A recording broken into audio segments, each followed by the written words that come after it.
Hello, everyone, and welcome to episode 88 of Scion of the Dark House, a Dungeons & Dragons 5th edition Gothic horror podcast. Because it is Gothic horror, there may be some things that come up to a line for some people, such as blood, gore, violence, talk of abuse and trauma, child endangerment, body horror, and other such things.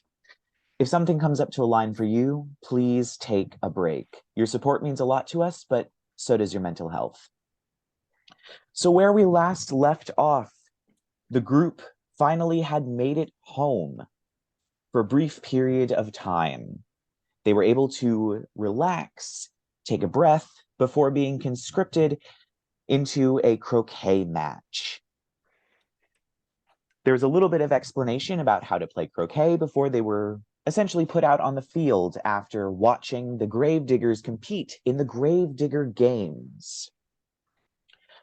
When they were about to win the croquet match against Vespers Green, the seeming permanent rival of St. Hypatia's in Darkmoor, a voice entered Percy's head, a familiar one, Oscar, chastising him for playing croquet, of all things, saying that our family is better than that, mentioning that there still was a lot of work to do, and he needed to find Percy's sister, Belladonna, who is the Great Beholder.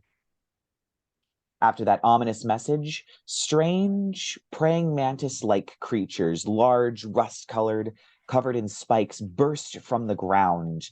As people began to run, one of them sprayed the leader of the Vespers Green, Angelica, in the face with acid as she ran away screaming. And a bitch. And so we begin with initiative as you all leap into combat, but also the 4 Gravediggers who came. Landon, the one that Percy is currently crushing on. A woman in braids seeming to sharpen a trowel out of boredom. A very tall, skinny, lanky man with a shovel, and a man with a bat familiar and a lantern also get up and leap into battle. So now would be the time to pull out those documents and open them up.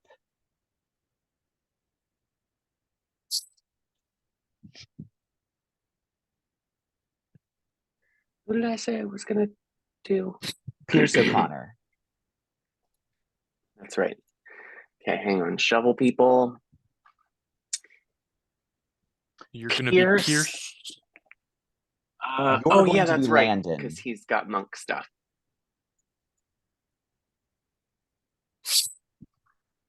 Someone's you gonna wanna have to be, play Kyle? Rerek.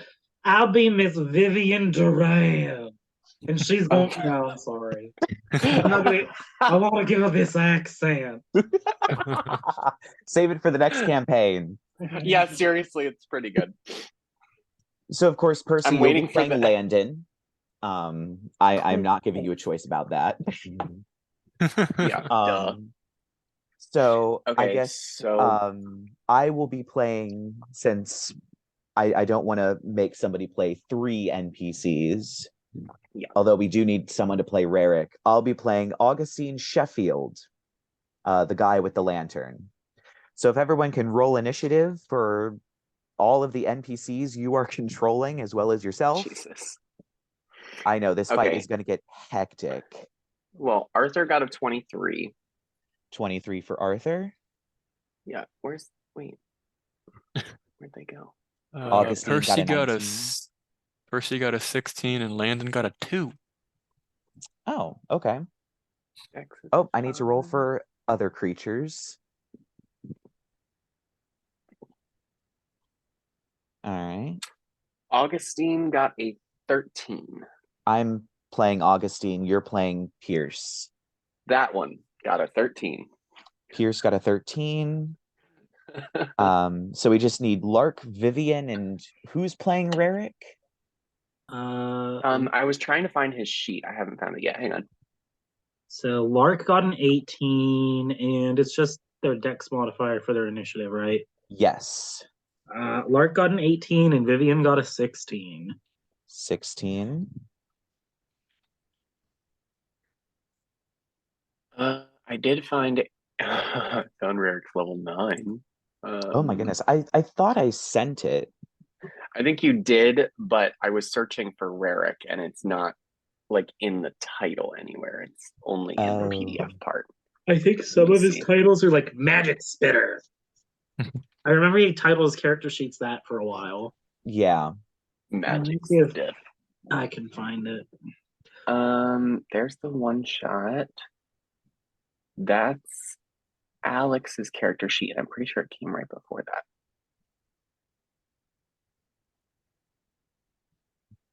Oh, nope. I've got level 9. I don't know why I can't find the other one. Let me see. Guess I'll do a quick look for it as well. I can look for him on Beyond. I don't have a Rerek character sheet since September. Oh no.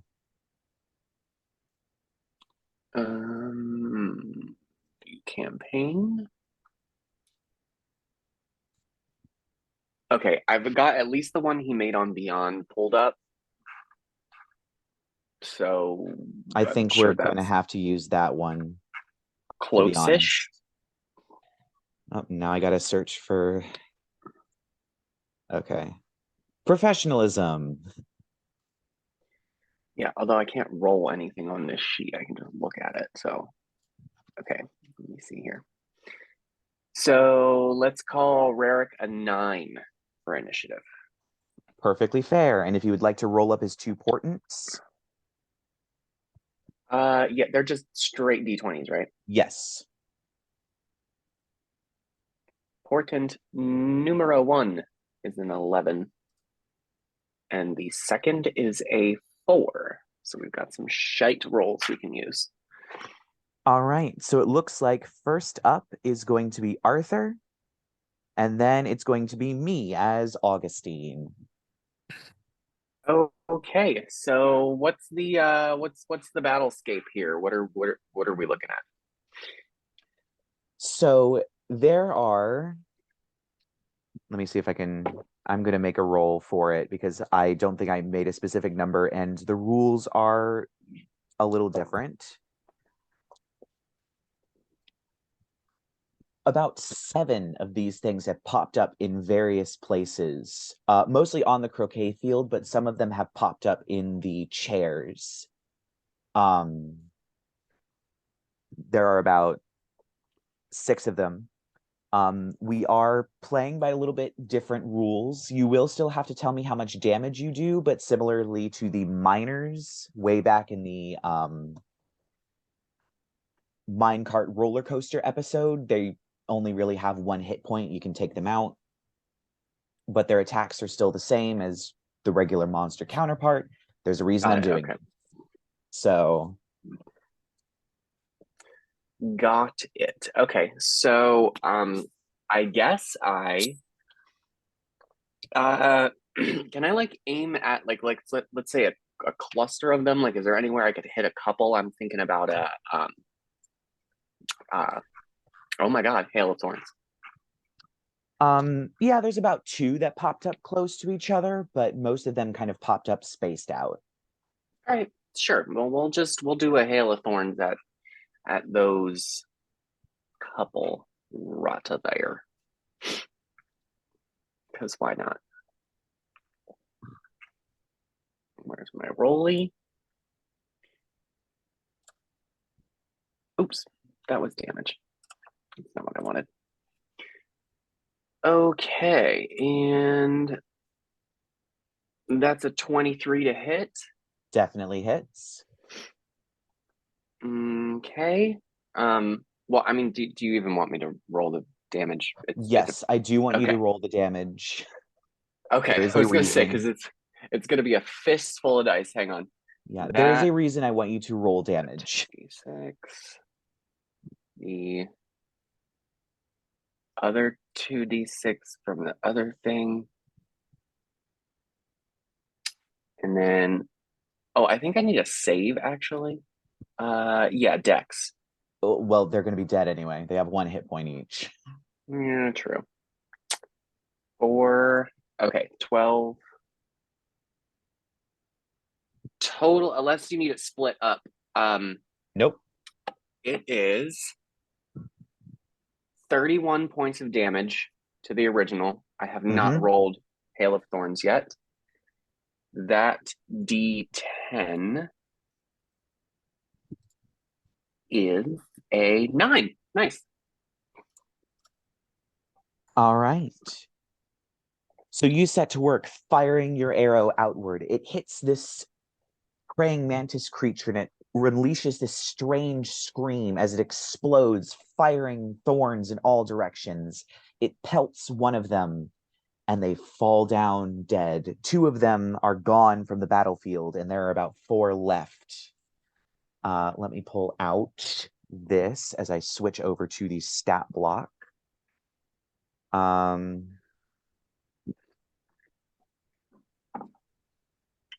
And yep.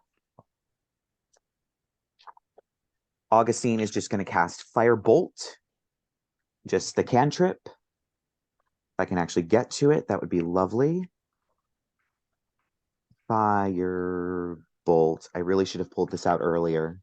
Professionalism. So let's see if he hits. Ooh, that might not hit.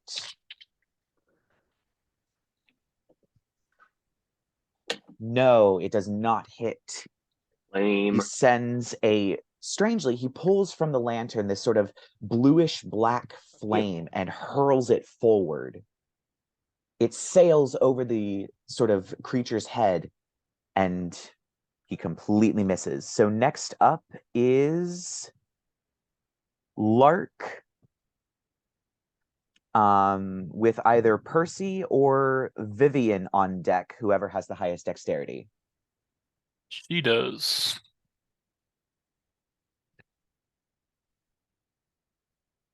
You're muted.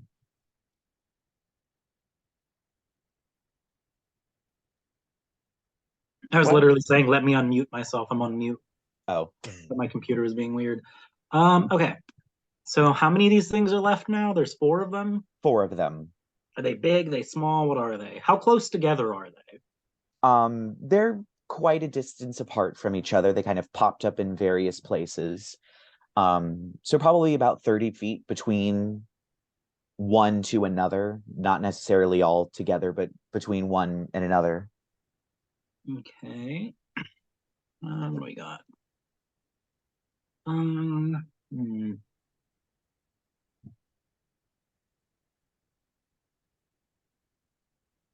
How many do I have 16 left. Okay, let's do some magic. Magic. Magic. No.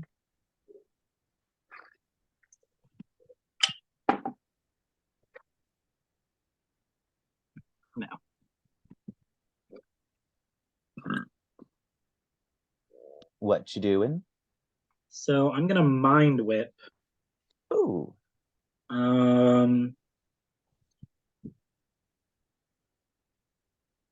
Let me think here. I'll just tell you, they do only have 1 hit point, so Oh, they only have 1 hit point each? yeah, they only have 1 hit point each. Okay. Oh, they're real squishy. I'm just gonna Eldritch Blast. All right, sounds good. One's a nat 20, one's a Okay. 14, and one's a 23.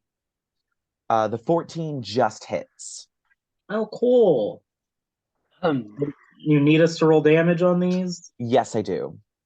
Okay, so the one that took 14 is going to be taking 9 force damage. The non-crit is going to be taking 15 force damage. Wow. And then the crit is going to be taking 23 force damage. Whoops. Okay, so 9, 15. And what was the last one? 23 because it was a crit. 23. Okay, I punched the wrong number to the calculator and it did something weird with the math. Okay, so yeah, you just fly above all of these creatures and just fire your Eldritch Blast at them. You take one's head off, the other one just explodes, and a third one you whack off a leg and it curls up into a little ball on the ground. And so next Show up, off. Yeah, Lark's is- just gonna be. I'm not even gonna bother quickening anything. He's just gonna fly 30 feet up to do that and just kind of like yawn above the battlefield, like. Oh. At this point, bursting out of the ground are about 6 more of these things in other locations. I don't like that. So there are 8 of them on the battlefield at the moment, and it is now Vivian's turn with Percy on deck. Okay, let me put Viv's block. Come on, Vivian. Pop off, girl. Okay, she has multi-attack. Mhm. 3 flying trowel attacks.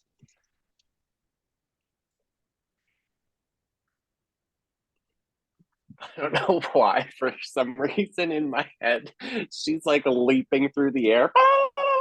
Like with the No, she's Just got, chucking like- the trowels like knives. Oh yeah, she's just gonna like Naruto ninja jump into the air and just spin and unleash 3 trowels. Obviously one going at each different creature. Mhm. She got a nat 1 on one of them. Doesn't hit. It sails past this creature, thudding into the ground near its leg. It actually scoots over to the side a tiny bit, lifting its leg, looking confused at what this thing is in the ground. The other 2 are a dirty 20 and a 19. Both hit. So that's a d6 plus 4 on each. So 7 damage to one and 8 damage to the other. All right, so those 2 die, leaving And only she's going to 6. use a cunning action to hide behind. I don't know. Is there anywhere that she can hide within reason? She has 40 feet of movement. There's only really a bunch of chairs. You can take the dodge action. That would probably be best. Oh, you only gave her dash, disengage, or hide as her cunning actions. Oh, shit. Oh, She right, doesn't have. because rogues don't... Do Yeah. rogues get dodge? Oh, I messed that one up. That's fine. So, She's gonna land and pose real cool. all right. So then it is... land and pose real cool. So that means it's then Percy's turn with Pierce on deck. I'm gonna do a spiritual weapon Awesome. attack on one near me. Yep. That's gonna Yeah, be we'll say they're all within range of these things, cool. just for ease of... 16 to hit, Yep, that hits. and that's gonna be 9 force damage. All right. And then I'll just do a sacred flame on a different one. All right, dex save. It rolled a 2. So it's dying. Cool. How much damage? 3d8. It's only 8 in total plus 5 is 13. 13 radiant damage. All right. So after Percy is Pierce, and then the creatures. And I believe there's only 3 left on the battlefield at this point. Okay, so let's say he's gonna whack one with a shell. Mm-hmm. Yeah, we'll do the shovel slam guy. Well, Oh, I thought that was a 1. It's a 7. Hang on. Let me see what his modifier is. So yeah, that's a 16. So I'm pretty sure that's a hit. 16 hits. Okay. D8 plus 5. That is 11 damage. All right, awesome. Anything And else? I don't know, let's say he's like gonna keep running across the battlefield. Like, what the fuck? We'll just use his full movement speed and say that he's like traveled. So are you using the disengage bonus action? Oh sure, yeah, why not? Okay. That makes things easier. If I was gonna say if I just killed the one that I was engaged Oh right, with, yes. Yeah, never mind. Never mind. I forgot. Yeah. All right. So now it is the creature's turn, and there are 2 of them left on the battlefield. And I actually don't think they have enough movement speed to get to any of you. So they're just going to dash towards you. One of them ends up near Pierce. And I'm going to say one of them ends up near Percy. And that's these creatures' turn. And then next up is Rerek with Landon on deck.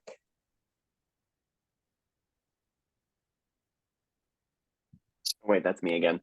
Okay. So you know what? Since there's multiple enemies left, let's just go for a magic missile. We'll aim. It's 3 bolts at second level? First level is 3 bolts. Second level is 4. Okay. Yeah, we'll just use first level and we'll say there's only 2 left. Yes. So we'll just do 2 at one and 1 at the other. Okay. First one, 2. Second one, 3. Wait, is there a modifier for this? +1. Okay, so a 3 and a 4, not a 2 and a 3. And then the third one, a 2. All right. So now it seems all of the creatures on the battlefield at the moment are dead, but you feel a rumbling beneath you, and you hear the scurrying and skittering of more coming from the holes underneath you all. There are more coming. And so it is now Landon's turn, even though there's nothing on the battlefield. Cool. Sorry about that. I think Landon is gonna, if I can be self-indulgent, run towards Percy in a defensive stance. Of course. Jesus H. Prepare to attack something if it gets near them. If he rages, can he rage and not attack something? I think it has to be, if you don't attack on your next turn, it goes down. So if he's ready to action and then rages, I can rage this turn, and then as long as I attack by my next turn, yes, we're good. By the end of your next turn, yes, I believe that's how that works. We'll rage then, and prepare an action to hit something if it pops up. Yep. So as he roars and you watch as his muscles ripple a little bit as he grips his shovel, you see these ghosts appear around him. You see these ghosts begin to appear around him and swirl around him. He's muscular and also has like a ghostly vibe. What? It's everything you wanted. Yeah. And they begin to wail and moan a tiny bit as they swirl around him. And so we are back up to the top, and at this moment in time, bursting forth from the ground are 6 more of these praying mantis-like creatures, and I'm going to make a roll real quick. Yep, one of them pops up close enough that Landon can make an attack with his reaction.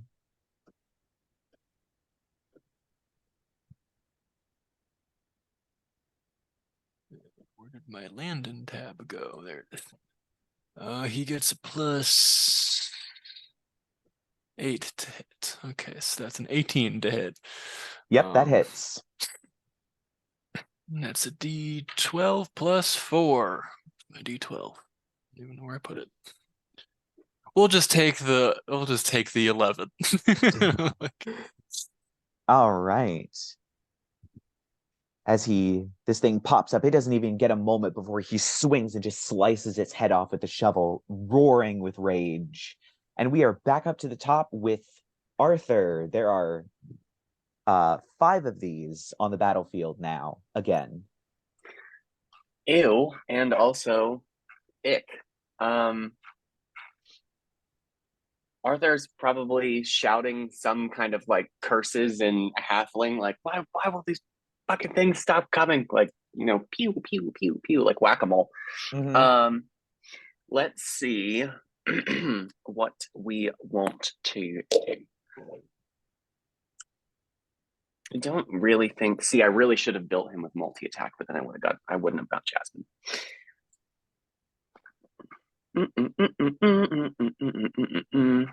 Yeah, I guess. I'm kind of out of spells. Oh, you didn't use Jasmine last turn. Oh, I didn't. I completely forgot. My bad. Oh, well. She was really grossed out by the bugs.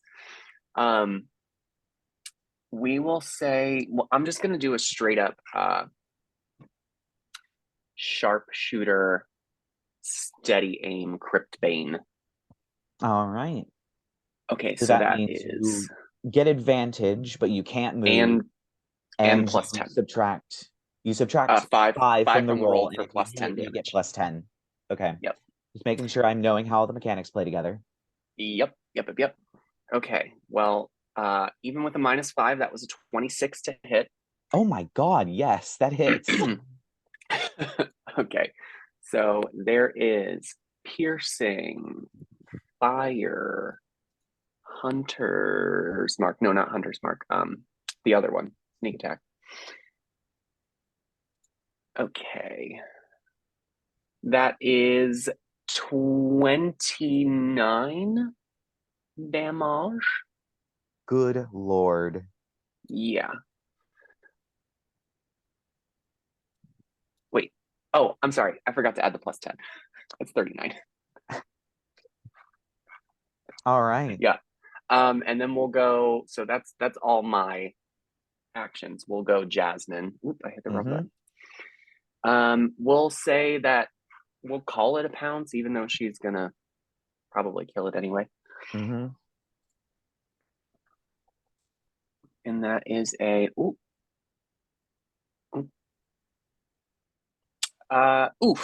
Yikes. I think that misses. That's a 13. Yep, that misses. She swipes at this creature, but it bats her away with this weird chitinous claw and gives a weird skittery noise. So next up is like Augustine, who is once again going to firebolt.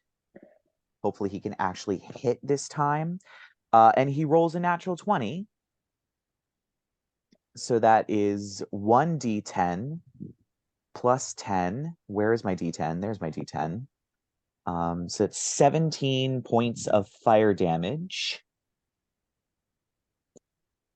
as he blasts this one thing to smithereens and he backs up. And as he does, Percy, you hear in your head from Oscar again, well, seems you brought some allies. Good, because I have more surprises.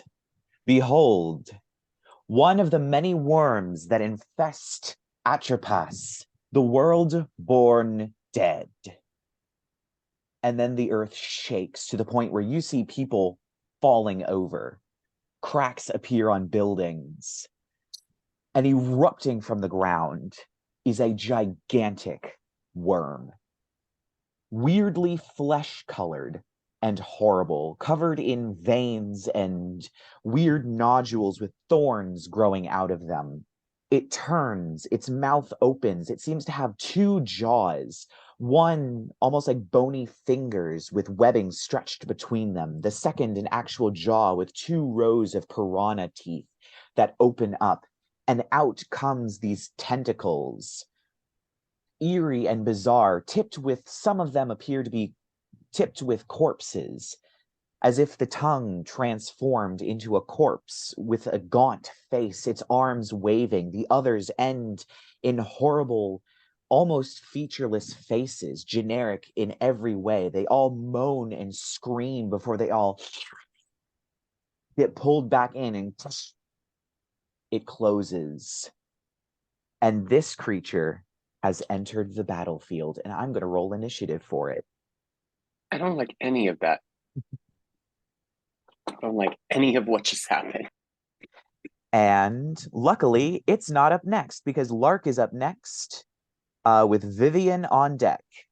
Yay! So how many mantis things are left?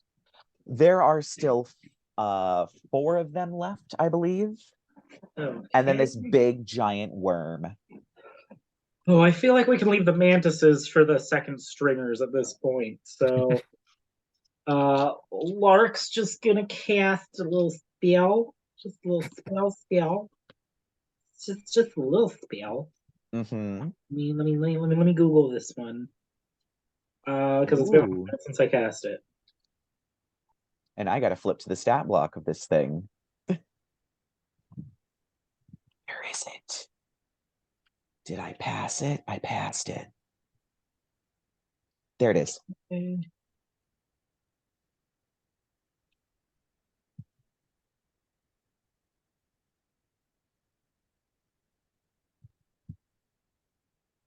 Okay, I'm just taking. I'll be right back. Okay. While he's doing Yeah, so I'm going to use a 4th level spell slot to cast Summon Undead. Ooh. And I think I'm going to cast the 4th level one. And, oh god, Pearl's the ghost. Mm-hmm. Dewey's the skeleton. Dewey's the skeleton. Dandelion's the zombie. We're getting Dewey out here. We're going to summon him into the bleachers, I think. Or, I guess, the chairs. Yes. Right. It is just chairs. So yeah, we're gonna summon Dewey into the, like, he's at the edge of where he can be. I'm flying then 30 feet away from this big gross worm. Mm-hmm. I guess maybe 30 feet higher? I don't know.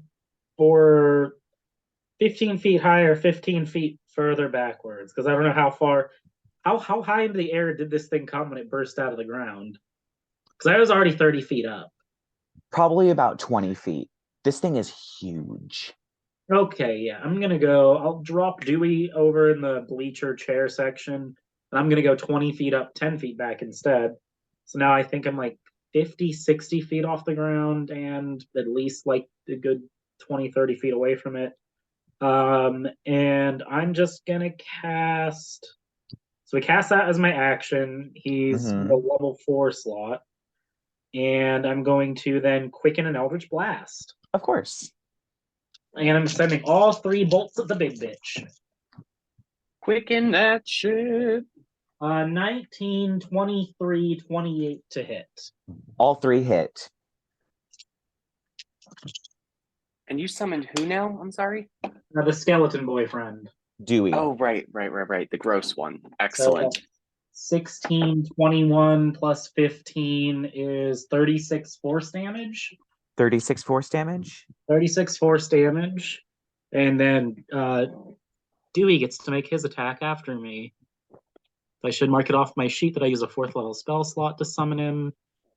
Mm-hmm. And 2 sorcery points to quicken my blast. Puts me down to 14 currently. Okay. And so because I cast a 4th level, he has multi-attack now, so he can make 2 attacks. Ooh, that's good. That's going to be handy. He's going to Grave Bolt 2 Grave Bolts, which have a range of 150 feet. Oh yeah, that'll hit the worm. Yeah, two Grave Bolts on the worm. My spell attack modifier to hit, so is that before or after my... Is that my baseline spell attack modifier or my spell attack modifier with my focus? I think it's just it seems like rules is written, whatever your spellcasting bonus is, no matter how you got it, that's what it is. Oh, he rolled a 1 and a 2, so even with +9, that's only 11 and 10. Does not hit. These bolts go sailing towards this creature and they bounce off of its hide. Its thick, fleshy, leathery hide. I'm just gonna like shout in Sylvan, Queens, Dewey, you suck ass, and not in the good way anymore. Actually, I'll say it in common. Oof. Then I'll Wow. appreciate it. No, You just see no, Dewey's nobody head needs turn, any of that. cracking as it just stares blankly at you. So next up is Vivian with Percy on deck. Vivian's gonna trowel attack and attack mantises. All right, sounds good. There's 4 of them on the battlefield. She'll take 3 of them out, hopefully. The lowest she rolled was a 6, and I think she gets +8 to her attack, right? Let me pull it up. I believe she gets +8. Yep, she gets +8. So 14 is the minimum. The other two were 16 and 17 before +8. Yep, the 14 just hits, so all 3 hit. One of them takes 8. One of them takes 9. The other one also takes 9. all right, so she kills 3 of them just with a flurry and a flash of trowels flying through the air. She slices the heads clean off of 3 of them, and there's only 1 left on the battlefield. Percy. Can I use her movement, and then we're gonna use this cunning action. I'm gonna hide underneath a corpse of one of the gross insects. I would say it is big enough. So yes, she can hide. Give me a stealth check. Oh, how good are you at these, Vivian? Skills. Oh, she doesn't have. Okay. I guess it's just +4. Hide, bitch. Well, I mean, 15 + 4 is still a 19. Yeah, I mean, those of you on her side of the corpse can see her, but she is splayed out, forming to the odd shape of this thing curled up. And you think people on the other side of the corpse probably can't see her. Not that this thing is super intelligent anyway. So Percy, it is now your turn. What would you like to do? There's 1 mantis monster and there's 1 gigantic worm. Gotcha. Okay. Well, I'm gonna bonus action spiritual weapon attack. Of course, against. The worm. Of course.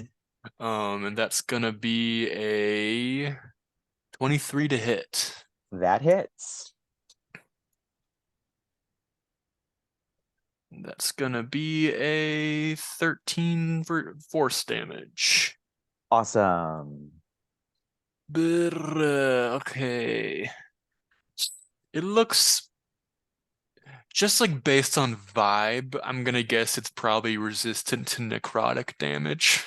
You don't know. I don't know, but I guess I'm just gonna I'll just do a Spirit Guardians and run up close to it. All right. And that's on when its turn It's starts. on its turn, yeah. Gotcha. All right. So Percy, that's you. Next up is Pierce. Okay. There's Get 1 out there. mantis monster left if you would like to take it out. Yeah, why not? We'll take it. I mean, he was running last turn, so let's say he ran up back. there. And yeah, just shovel slam. Mm-hmm. I guess. 20. What are you doing? That is a 21 to hit. That hits. That's a hit. Let me check his damage. It's an 8. And okay, for like 2 seconds, I was like, how did I roll a 9? That was a D8. What? Because with I'm his dumb. bonuses. No. I just literally read the 6 upside down. Oh my god. That's a total of 11. Okay. All right. I was like, that's a weird D8. Why does it have a 9 on it? All right, so there are no more of these creatures. So next up is Rerek with Landon on deck. We will have, you know what? I think it's time. I think it's fireball time. All right. I will say this think, thing has reared up high enough in the air that if the point is above its head, you can hit it and it alone. Yeah, totally. So I mean, this thing is huge and it seems pretty Reric to like upcast the shit out of a fireball. So we're gonna upcast the shit out of a fireball. So that's a dex save. It is in fact a dex save. Ooh, that's fun. It rolled a 10, so it gets an 8. Oh, fabulous. So yeah, that's definitely a fail. Mm-hmm. All right. 1, 2, 3, 4, 5, 6, 7, 8, 9, 10, 11. Oh, did you cast it all the way up to like 5th or 6th level? Yeah, I cast it at 6th level. Okay, just making sure. Yeah. Yep. Yeah, I mean, Rerick literally, he like never gets to cast Fireball. This is like the one time he can cast like a crazy badass Fireball. You know, that's actually surprisingly disappointing for 11 D6s. It was a total of 35. Only 35? Yeah, wow. Right? That's yeah, there were like 3 damage. 1s in there. That's less damage than I deal with a cantrip. Same. Like I fire my arrow once. I usually get 40 points. Insane. All right. So, I mean, let me see if he has any. I don't think he has like bonus action spells really that much. I don't think he has bonus actions. Wizards don't get a lot of bonus actions, which is kind of sad. I feel like they should. Yeah. So, I mean, he's probably just gonna stay where he's at. Actually, no, he's not. How close would he be to Vivian hiding behind the corpse? I know he can't take the hide action, but like maybe just to navigate over Getting there. over there. I would say she's probably about 45 feet away. All right. Well, we'll head that away-ish towards Viv. All right. Towards Miss Viv. All righty do. So it is now Landon's turn, and then we will go back up to the top. Cool. So it's just the worm now, right? Yep, just the worm now. He's gonna scream and run over to that worm, and then do a multi-attack on it. All right. Oh shit! I forgot to do the worm's turn. I'll do it after Landon's. It's fine. Cool. Okay. I feel like I forgot Jasmine again. Pretty sure. No, you didn't. Oh no. I did in the middle of this turn. So yeah, I did a quote unquote pounce thing. Yes. The first attack is the 18 to hit. That just hits. Cool. This thing's leathery hide is very thick.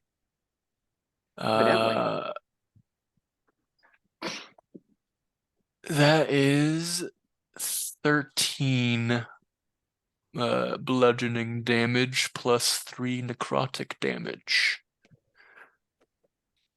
All right. And then second attack is much higher than that. That's 26. And that's gonna be come here. 12 bludgeoning plus 3 necrotic. Awesome. You see Landon make 2 huge, heavy swipes through this thing. It does begin to bleed. But its flesh is incredibly thick and incredibly leathery. So now it is the worm's turn, despite the fact that the worm should have gone earlier. It's going to doop doop a doop boop boop. There's only one creature within 10 feet of it. I think me and Landon are within 10 feet of it. Oh, right.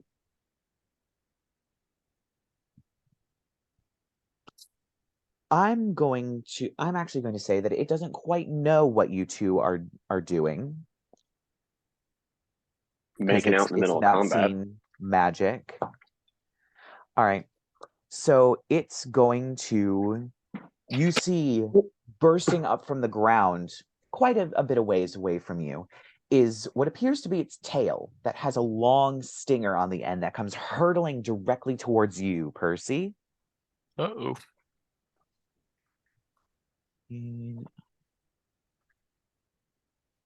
22 hit? Yeah. Well, no. I'm going to use one of Shield. my two things. Oh yeah, you have two don't hit me buttons. I have two don't hit me's. What's that? So it was a 22, right? Yes. Okay, and I have to do shield to make it Oh, not hit. Wait, Rerek's no, actually shield's still only got his 2 portents. It's probably fine. Shield's a +5 though, right? I believe so, yes. Okay, so then I think my armor class would then become a 22, which would still hit. Yes. So I think I'm just getting hit.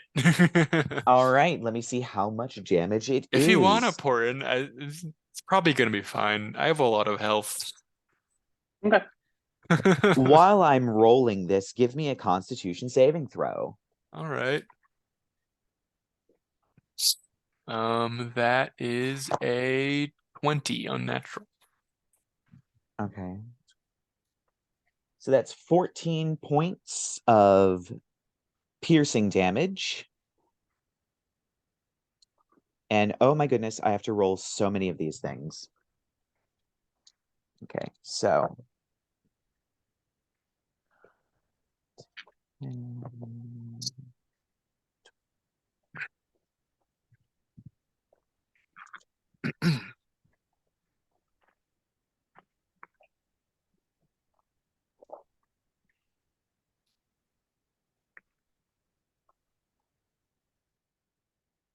Half of 43 points. That's 21. 21 points of poison damage as this thing spears you through the body with this huge stinger, and you feel this poison seep into your body before it tears out, and its weird mouth opens. Slopping out are the weird face and corpse tentacles as it lowers its head and attempts to grab Landon. Oh. Can we can all see the fight happening, right? Yes. Like we're in the middle of it. You just hear Lark from like way up in the sky being like, "Bet that's not how you thought you were going to get penetrated today, huh, Percy?" Now? Is that appropriate right now? Oh, you're fine. It's just a little blood. Does a 14 hit Landon? Can't take him No, it doesn't. anywhere. Oh. He uses his shovel and bats away the weird, strange tentacles that have come for him, and the worm rears back up, swallowing them back. And we're now back up to the top, where 6 more of these strange mantis monsters come crashing out of the ground while you are still fighting the worm.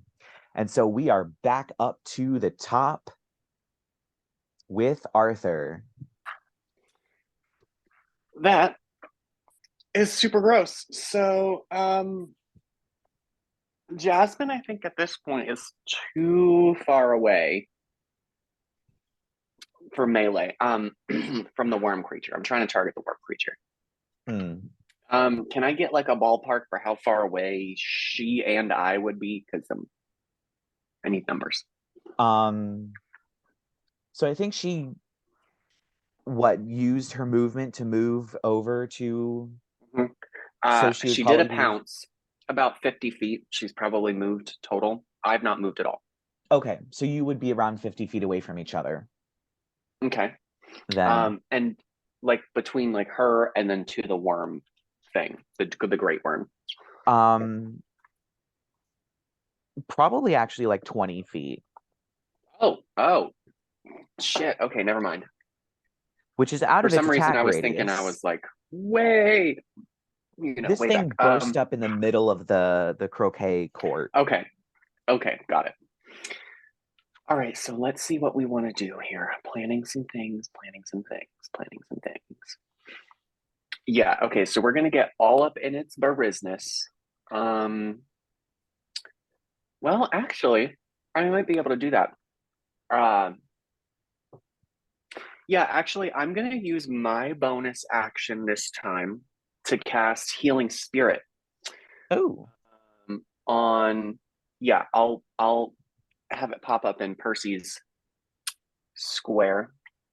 Now, does there. it heal all creatures or does it heal only allies? Because that could change Neither, actually. The way the spell is worded, it says you can cause a creature to restore blah, blah, blah hit points. That's all it says. Interesting. So as far as I understand it, there could be 10 creatures in that spell's space, and unless I say go, nothing happens. That's in Xanathar's, right? Yep, Xanathar's Guide to Everything. Yep, page 157. Oh, I'm on it. Holy Weapon, Healing Spirit. 5-foot cube within range until the spell ends. Whenever a creature you can see moves into the spirit's space for the first time on a turn or starts its turn there, you can cause the spirit to restore 1d6 hit points to that creature. The spirit can't heal constructs or undead. Okay, so it does have to move through it. And you can or start move its turn there. Yeah. Okay. So what does your healing spirit look like? I was thinking about that. Let's say that my healing spirit is a ethereal green. We'll say it's an owl. Let's make it an owl because so we'll have like a weird phantasmic green owl land on, let's call it Percy's shoulder, just because. Zero explanation from Arthur. First time he's ever done this. Just like plorp, here you go. All right. Yeah, and I guess so. I can't use the healing now, but if he starts his turn, or if Landon's still in the same space, they start their turn, I can use it then. So that's my bonus action, and then I am going to, let me see what, I don't think Sharpshooter takes a bonus action. Nope, I can use Sharpshooter without spending anything. So we'll use Sharpshooter, and I will fire my laser at... Does healing... I didn't look. Did Healing Spirit cost a bonus action or an action? Yep. Healing Spirit's a bonus action. All right, so you can shoot with an action. Yep. Yeah, I tried to take mostly bonus action spells, so I could still Yeah. Okay, what did I say I was doing? Oh yeah, Crypt Bait. Shooting. I'm firing my laser. Okay, so that is a 28 minus 5 is a 23 to hit the worm guy. That hits. I was assuming so. All right, so that's that damage, and then the 2d6, and wait a minute, I've got allies within 5 feet, so sneak attack triggers too.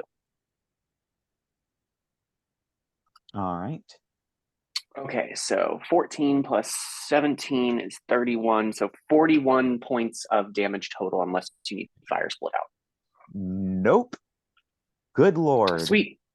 Yep. You hit this thing, and flames erupt across its flesh. Its flesh may be thick, but it seems it's a little oily, and that oil catches on fire as it unleashes the weird multi-scream.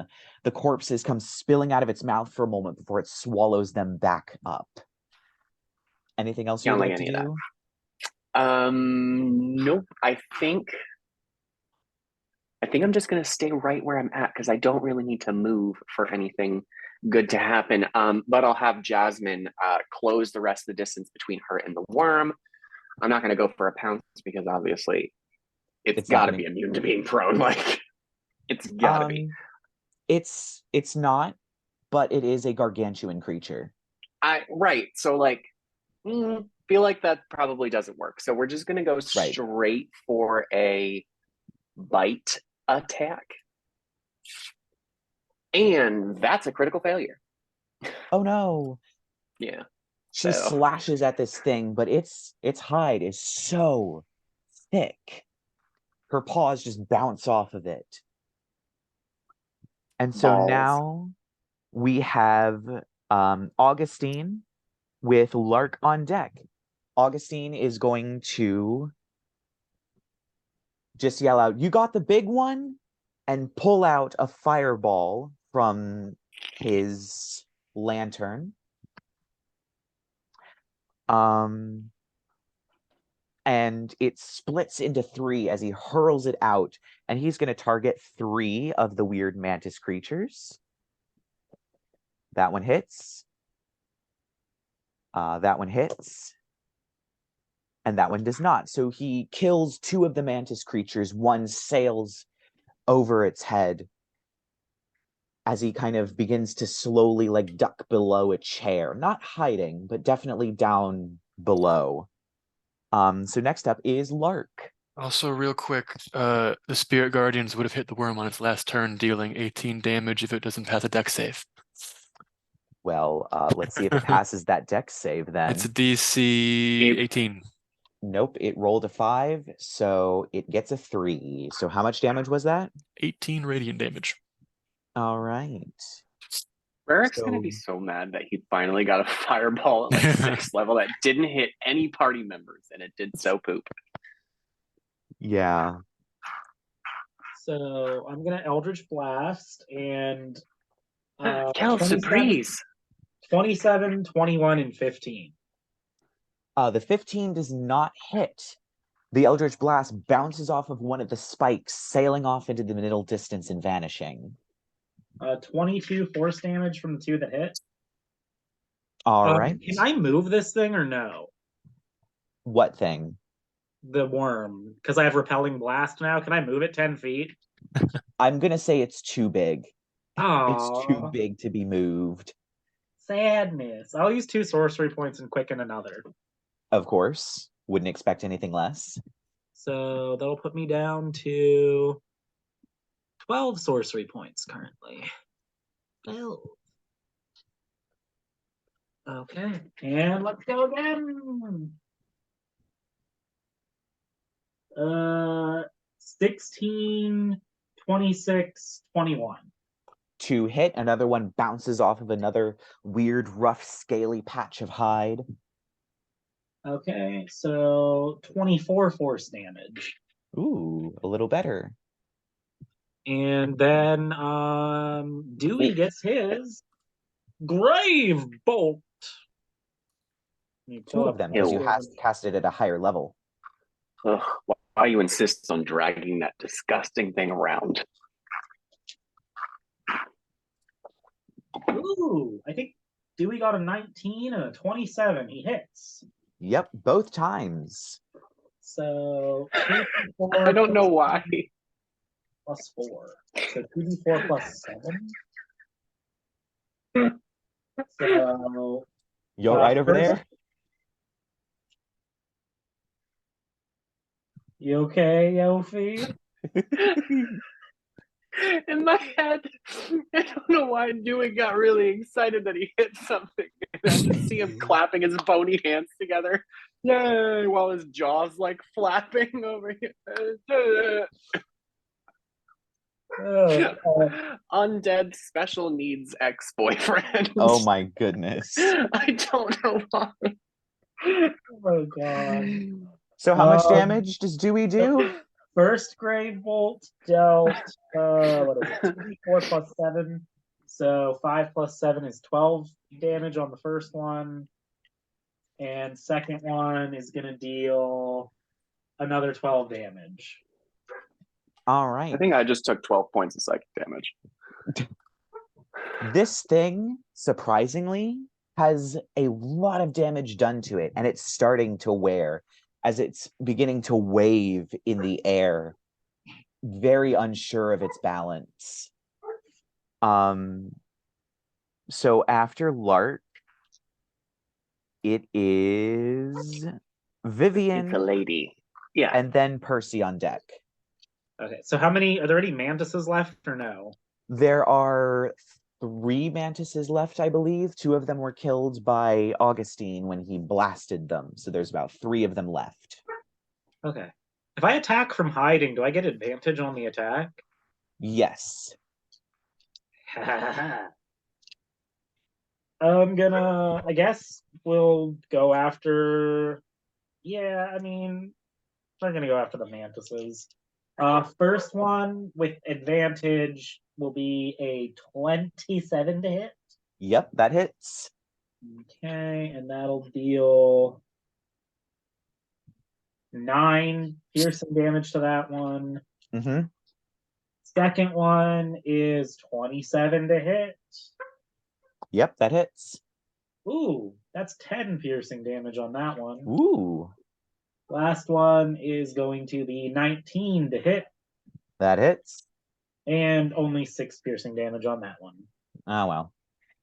I mean, it still kills them each time, so. Yep. Vivian pops up from hiding and flings forward another fan of these shining trowels that sail through the air, slicing off the remaining heads of these strange mantis creatures. So now, Percy. She's just gonna be like, I'm your out, turn. and just ducks back behind the corpse to take the hide action.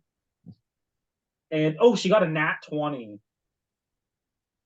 She ducks back down.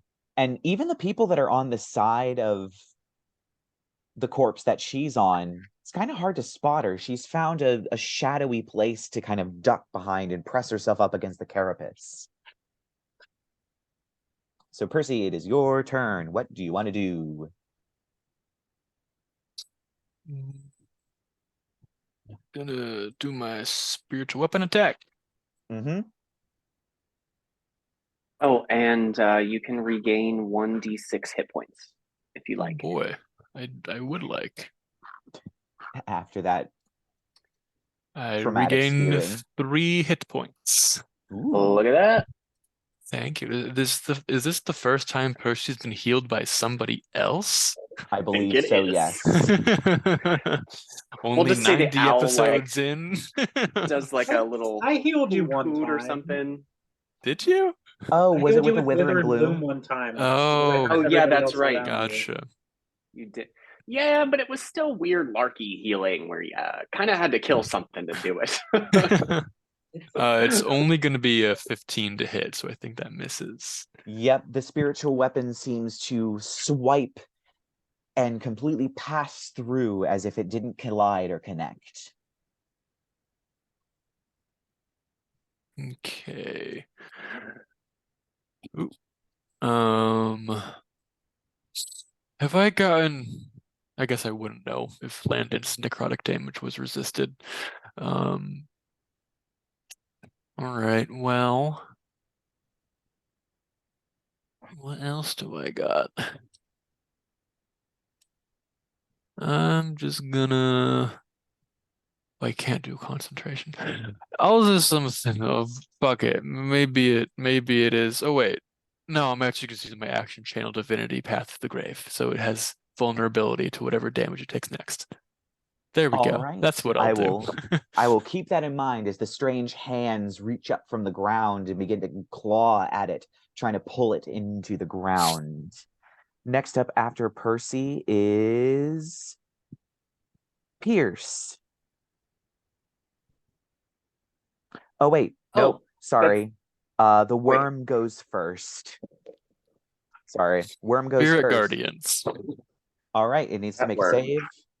DC 18. It made it. Damn it. But it still takes half damage, right? Half damage, I think, then made full by my Path to the Grave. Oh, so, yeah. Yep. So that's just going to be damage. Another 17 radiant damage. Your strange, eerie, ghostly spirits claw this thing, and surprisingly, it shrieks.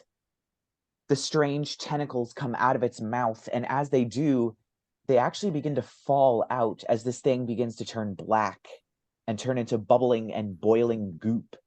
as the whole thing transforms into goop in front of your eyes, at the tower of sludge flowing back into the hole that it came from. And no Ew. more little tiny mantis creatures come out. And you hear in your head, oh, that's disappointing. That was one of my better creatures at the moment. Well, never mind. I'll find more. And at this point, you almost feel, almost like hearing the cord be pulled out of a microphone. Something disconnects in your head, and you hear nothing else. Of course, Landon instantly turns to you. Are you okay? And puts his hand on your shoulder. Yeah, thank you for all of you for your help. That was crazy. Above game, are we now out of combat? Yes, you are out of combat. So could I like expend the rest of my healing spirit, like the rest of its uses, before like dismissing it? Yeah. Okay. Yeah, you're still concentrating on it, so you can Right. just. I haven't cast another spell. So Percy, if you like 3 more times, you can heal 1d6. And then we'll dismiss Mr. Owl Friend. That is 10 HP recovered. Thank you. I kind of just, it's thank you. I'm like attention divided between Landon and the strange owl on my shoulder before it just sort of disappears. Like... I'm gonna assume that was one of you. Yeah, don't worry about it. Not mine. Not mine either, says the girl with the trowels in her hands. No big deal. Learn some new shit. I am gonna like sort of absent-mindedly cure wounds myself. I'll do a level 3 cure wounds on myself as I'm just kind of talking to Landon. That was, you guys were incredible. I mean, I wasn't really expecting a gravedigger skill to be so capable in combat. Hot. Well, Landon kind of turns and gives you a look like, I'm sorry? Yeah. Well, he was thinking it. Lying down at this point. I was thinking it very loudly. Percy, stop touching yourself in public just because Landon's around. Oh, yeah, that's right, because he is doing cure wounds. Oh my god, that's beautiful. Well, sometimes things come out of the graves and we need to put them back in. Like giant world-ending death worms? Or we have not faced anything like that before. So you haven't spent much time with Percy then? No, I haven't. I just like shoot you a glare. I think he and Percy were playing with different worms. Okay, it was great to see you again. Actually, weird running into each other like this. It certainly is. You all did great in the games. Well, thank you. We train very hard for the games. We always do. Just make out already. What happened to those teenage girls we were fighting? Are they alive or dead? Oh, I hope they're dead. Oh yeah, is the other croquet team anywhere around here? You do not see the other croquet team anywhere, but you do see your mom running towards you. Yeah. And you do also see, as you look up to the sky, a bunch of wizards hovering in the air that had apparently flown over from the university as they all kind of land and kind of look around as your mom comes running over. Oh, are you okay? Oh my goodness. That who I thought it was? Yeah. I don't even really have to ask where all of that came from, right? I'm guessing No. you got a little. Yeah. We're right. It's such a great idea giving him back his spell book. Said Oh, yay! Let's be kind. Lark, you don't get to be on that side of the vote. You voted yes. Wait, did I vote? I yes? voted kill him. This is above game. Did Lark vote I yes? think give him you back his did. spell book? I think he did actually.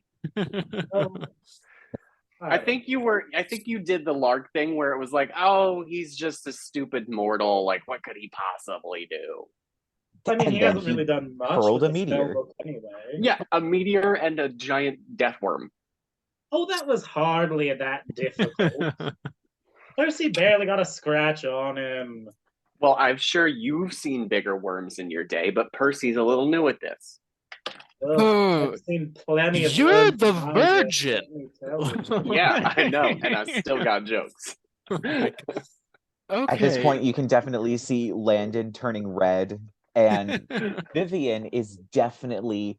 At this point, she's turned around and bent over, but you can tell she's laughing, but like that quiet laugh. It's like she's barely audible. That's perfect. You know what? I'm gonna go over to Vivian and just kind of like elbow her in the ribs a little bit and like hand her a nip of whiskey. Like she seems like a cool bitch. She takes a whole like swig of it and just goes, oh, we like to tease Landon too. Oh, and takes another swig. It's just too easy, you know. I know. Who's teasing? Especially since he hasn't been so secretive about his little rendezvous. Is that what the kids are calling it these days? Yeah, that's what we're gonna call it for now. And she hands you back the whiskey. Cheers. I'm gonna shoot a sending spell to Bella just to make sure she wasn't like kidnapped or something during all of that. Like murdered. Are you okay? Oscar attacked the city. Where are you? I've been in the university this whole time. They've set me up with a room. What happened? I'll use another sending. I was waiting. I was like, wait, what's he gonna do? And I'll say, giant worm attacked the city. We killed it. Everything's fine. Stay where you are.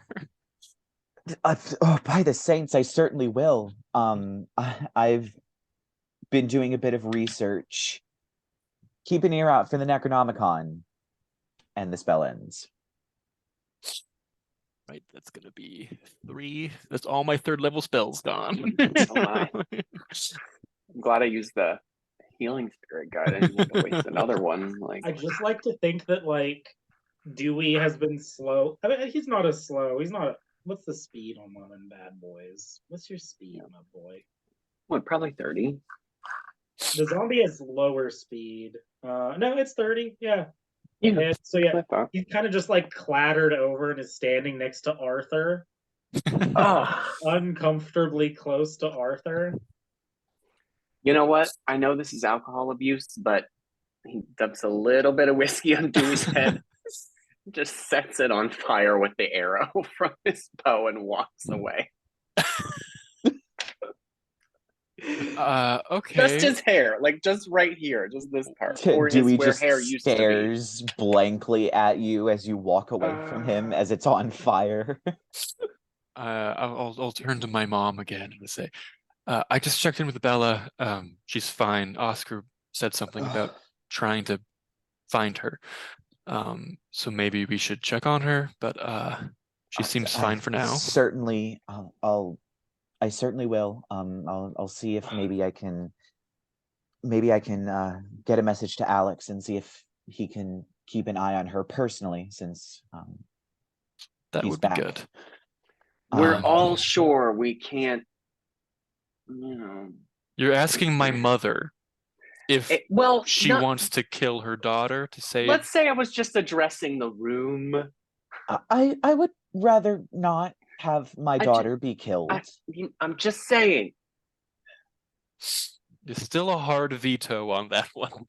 Nobody ever wants to consider my ideas. Well, your ideas are murder, Rerek's ideas are set things on fire. And Lark is usually somewhere involving kidnapping. So someone has to be a voice of reason. Kidnapping? What's your point? Not kidnapping. Well, not directly anyway. I think the rest of the Gravedigger games are going to be canceled for today. I would guess. And I was so looking forward to whipping the shit out of more teenagers. Those teenagers probably need medical attention. One of them does. Or a grave. No. Percy's starting to feel bad for like how he was treating them. Because now they all have like broken legs and shattered spleens. Like, well, one of them does have a broken leg from being tripped during the stampede, of course, and the captain of the other team does have severe acid wounds on her face that need to be treated. The others managed to make it out unscathed, but they are waiting around. How's Angelica doing? Just out of sheer wonderment. She's doing better than we thought she would, given the amount of acid that ended up on her face. I mean, honestly, it's an improvement. Arthur just chuckles, like that's all he's doing. No response, he's just laughing. Can you put more acid on her face? That's not medical treatment, and we do take an oath to not do harm, so that will not be something we will be doing. I'm so confused with this family. First, it's murder all living things. Then it's don't throw acid on children's faces. I don't know which way is up. I'm not going to dignify that with a response. I'm going to go tend to other injured parties. I'm not going to remember this conversation, he says as he finishes the rest of his whiskey. She turns and leaves. And Landon just, I'm sure we will be called upon in case there are any deaths, and so we should head back and start preparing for the inevitable burials that will be happening. Right. It was good to see you again. Yeah, it was very nice to see you as well. How long are you in town? It was supposed to be until tomorrow, but I'm not sure what the timetable looks like at the moment. We may be around for a little longer. It all depends. Right. We might be busy. I don't know. Would you want to get drinks?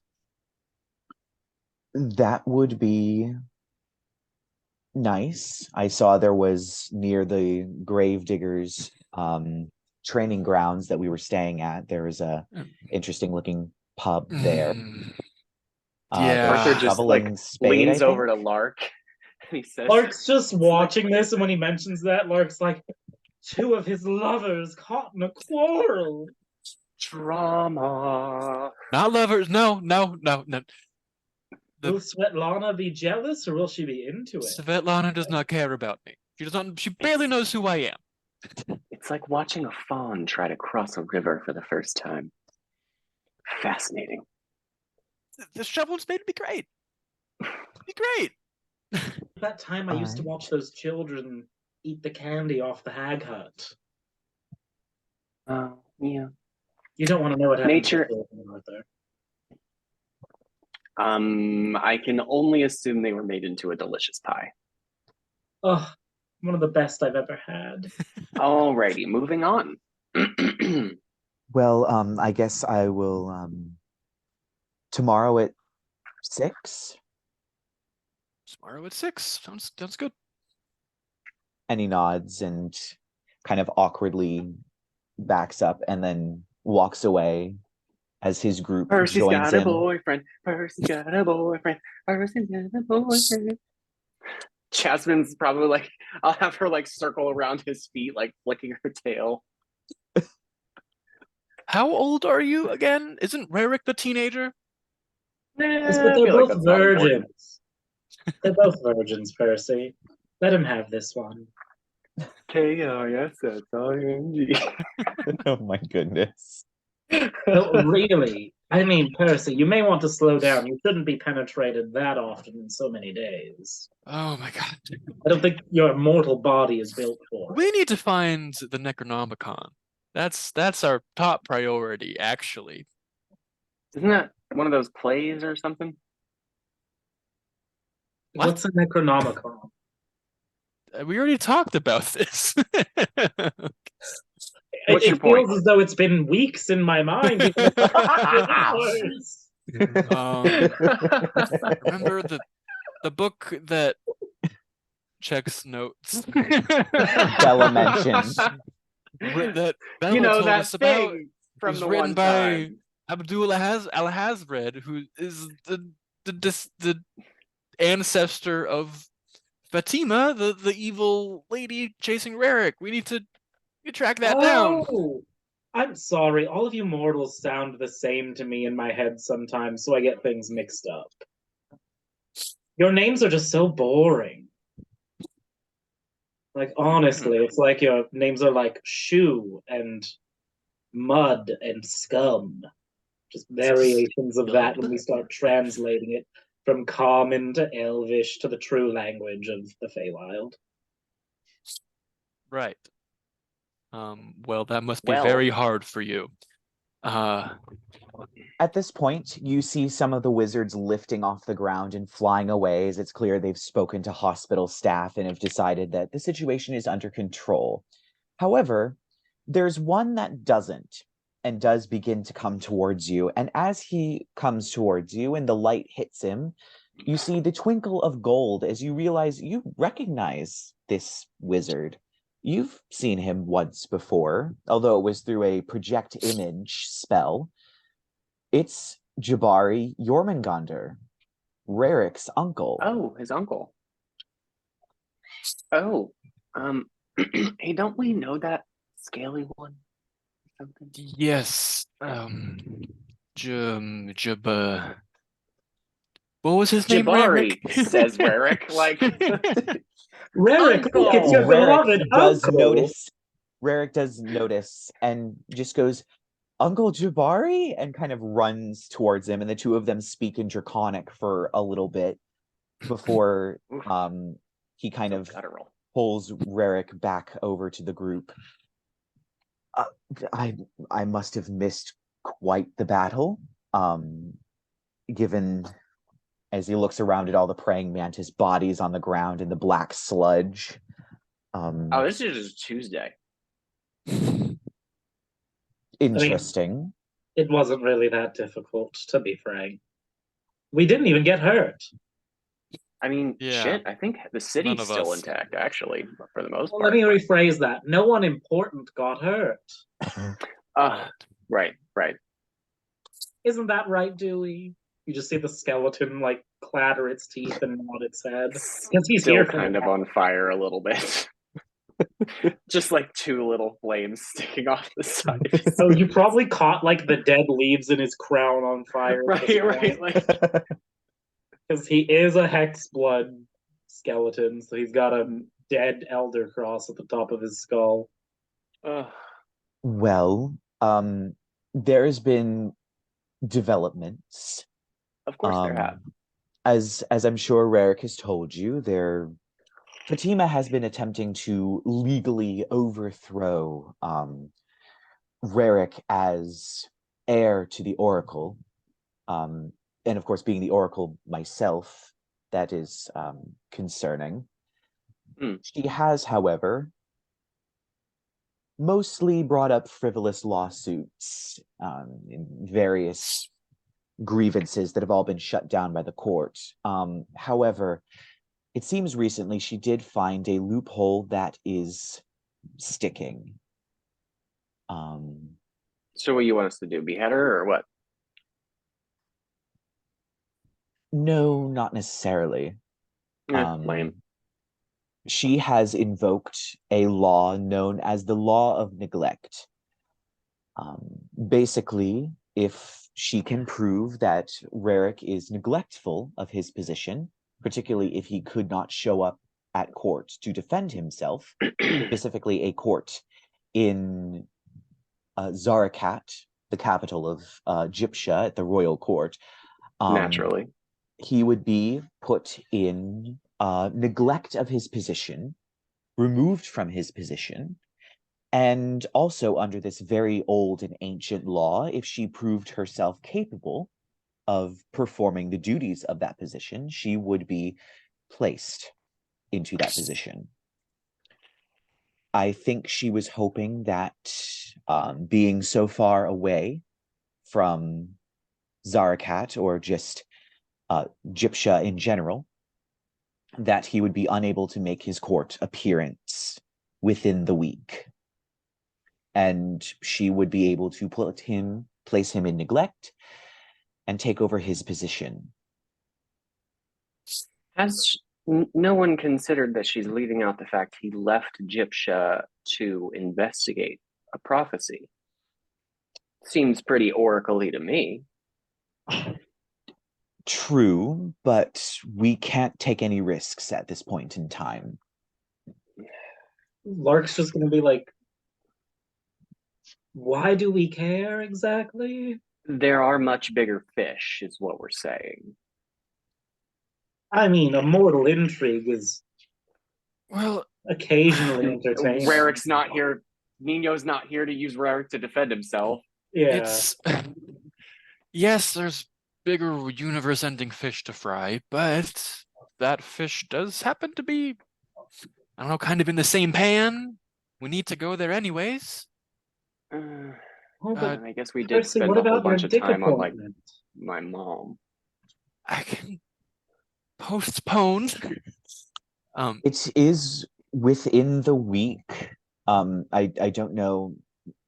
Oh. We're not going to question that. Do you know of the Necronomicon? Oh, seems you have heard of it. Yes, we believe that Fatima is in possession of a copy. Right. So our interests are somewhat aligned here, I think. We need it. It's sort of our last ditch hope of saving the world. It's almost like some unknown force has planned this all out ahead of time. Oops. Wow. Almost. I'm sorry. It's getting really meta up in here. Like... It is. Lark's just going to spiral off that and be like, I mean, I suppose the fates have been quite fickle and interesting the time we've all known each other. Who'd have thought that everything would play out in such a way? Well, either way, now I'm curious. By the end of the week, Rerek must appear in court to defend himself. And hopefully that will prevent Fatima from taking over his position. However, the reason that I bring this up specifically to you all, because I could, in theory, just take Rerek back to Gyptia, have him testify in court, and bring him straight back. I do fear, however, that she may use this as a two birds, one stone strategy. If she takes over the position, that means that Rerek is out of the picture. He is not part of the court anymore, and she can use her influence to oust me from my position and take over as the heir to the Oracle, then would become the Oracle. If, however, Rerek does show up, I'm afraid she will use the powers of the Necronomicon to attempt to kill us both and force herself into that position. Which is why I specifically ask that you all accompany Rerek to court in case something happens. I am not sure the Royal Guard or even the Royal Wizards are prepared for what she may pull from those scripts. All this in case nonsense, I still say we just behead her and get her over with. Well, she's currently on palace grounds, awaiting the court date. To do so would be in violation of law. She has not been placed or marked for execution, and we are unable to do so as there is no direct evidence of anything that she has been doing. It's all been above board or offshore and outside of the jurisdiction of Egyptian law. She's been quite clever. Outside the jurisdiction of Egyptian law, you say? Yes. However, she is currently on palace grounds. Operating outside the law. It's just a thought. I'm just saying. At any rate, only one of us is Egyptian citizen, is all I'm going to point out. That was kind of my point. In any case, I believe we'll be in need of transport then. Well, I am, of course, a wizard, and I am able to teleport between the university and our particular university, the Academy of the Eight, that is also on palace grounds. It also has a permanent teleportation circle that we can use. So, elemental supply gone, but transport sorted. So, Percy, you wanna, like, I don't know, say bye to your boyfriend or something?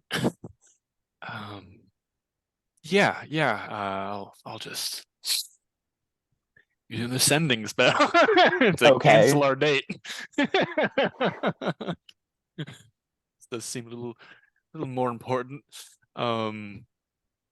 You should tell him you would have rocked his world. Why don't we with actual rocks? we might need a bit of a moment to I don't know, prepare for the trip. I don't really have everything I need on my person at the exact moment in time. We are also dressed as croquet players, so. Oh yeah, good point. The follow to the rock thing Arthur said. Lark's just gonna be like, we have these magical rocks in the Feywild that you string together like. I knew it. I knew it. And each time you pull one out, it makes a new sound. Oh my goodness. I cannot. Now I'm just picturing like magical, like only they're like a see and say, like what the cow says, and like the next one's a chicken, and like oh god. I'm sorry, I'm horrible. Anyway. Yep. Well, we definitely have time. So take the time you need, but I would say no more than 3 days. Meet you back at the Staff of Night in 3 days. Percy, don't cancel your date, darling. We can leave in 3 days. We need to live vicariously, is what we're saying. But also make fun of you while we're doing it. I figured as much. I'm glad we have this understanding. How has Percy gotten more dick than I have lately? Well, because you eat most of the humans you see. Oh god, no. Most of you are too ugly to even whet the appetite. Okay, first of all, I'm not even human, so I don't know what this most of you shit is about. Oh, you're close enough. I'm literally Fey royalty. Like, what do you want from me? I'm Fey royalty now, too. Like, it's that hard. Oh, let's just everybody be Fey royalty now. Ooh, all you have to do is lead a bar wench like a lamb to the slaughter and have all your little stones fall perfectly in line to harvest the spark of her soul and take over a Fey domain. Yeah, Percy, you and your boyfriend want to be Fey royalty, too? Apparently it's not hard. I could write a book. Oh, an instructional guide. An instructional manual on how to become an Archfey. Yeah. How to gain a Fey domain in 10 days. Now I'm like doing the Skyrim thing in my head, like when you were building your house and you collect the random books, like putting them on the shelf. I can see the title, like How to Become a Fey in 10 Days. All right. Fabulous. So you can leave earlier, of course. but you do have about 3 days to prepare. What all are you doing to prepare? I know at the very least Arthur is going to go visit Ludla's baths and have a nice soak because we're kind of gross. I'll go with and let Ludla bask in my new royal presence. And the ambiance. All right. So you do. Maybe so that she can vibe check and point us in any directions. Do you want to come with, Percy? We're going to the baths. You should be clean before tonight. Tomorrow, but yeah, sure. Oh, wink. Do you want me to help you with the shape water trick that I showed your cousin?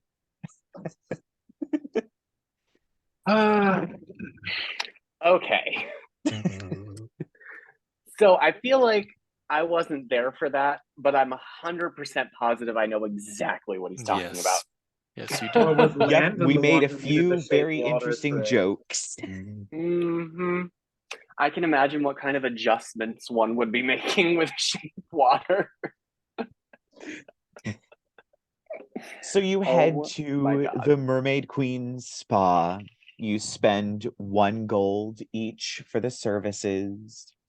You are given access to the baths. Of course, there is as much of a fruit juice bar as you can get. Do you want to visit with Ludla? Fuck yeah. You know what? Why not? Let's have a little decompression, get back to nature. Yep. So you head over to... Percy, have you ever hung out with Ludla? Yes. I think I met her once, yeah. Yeah, I think he did the once. It really weirded him out. Yeah. I think that was that when you met Dern? One of the voices in your head? I think so. I think so, yeah. Yeah. Anyway, so you head, of course, back into Ludla's very familiar, taken over steam room covered with plants. She is once again petting a gigantic caterpillar, and as you walk in, she kind of just drops it on the ground and goes, "Go along, Chauncey. Oh my gosh. Hi, it's been like so long. It's so good to see you again. So glad you're safe. Yeah. Are you here for another session?" Yeah, this one really insisted on it. Oh, okay. Yeah, that one. All right. Let's get all of our vibes right before we start. And she once again goes through the whole ritual, telling you to meditate and stretch your roots into the ground and feel the vibes. And you do, once again, have your sort of interesting, trippy journey. Surprisingly, nobody has any strangely prophetic visions. Nobody has any strange visitations. It's just nice, feel good, running through meadows, dipping your toes in the stream, maybe flying through the clouds. Whatever visions you think your character might experience, you do.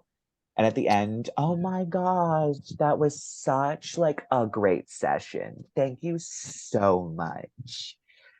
I hope you come by again. Of course, Madam Ludla. And she waves goodbye. She picks up another one of her giant caterpillars and starts petting it. Or it's just and now I'm hungry, because in my vision I was just skinning and eating the faces of all the rabbit folk.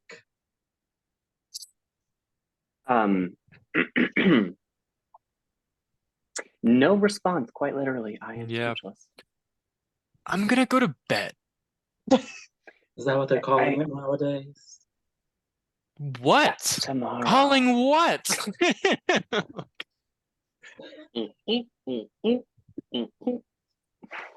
Yeah, the kids are calling it going to bed. It's a real hip trend these days. Well, you know, it's new times. Year of our king, remember 43. You know. I did name the king. Praise I don't be. remember. I Yeah. don't remember what I named the king. Doesn't matter at the moment. I did name the entire royal family, and it is in the document that I sent you. Anyway, so His face is on all of our money. We all love him.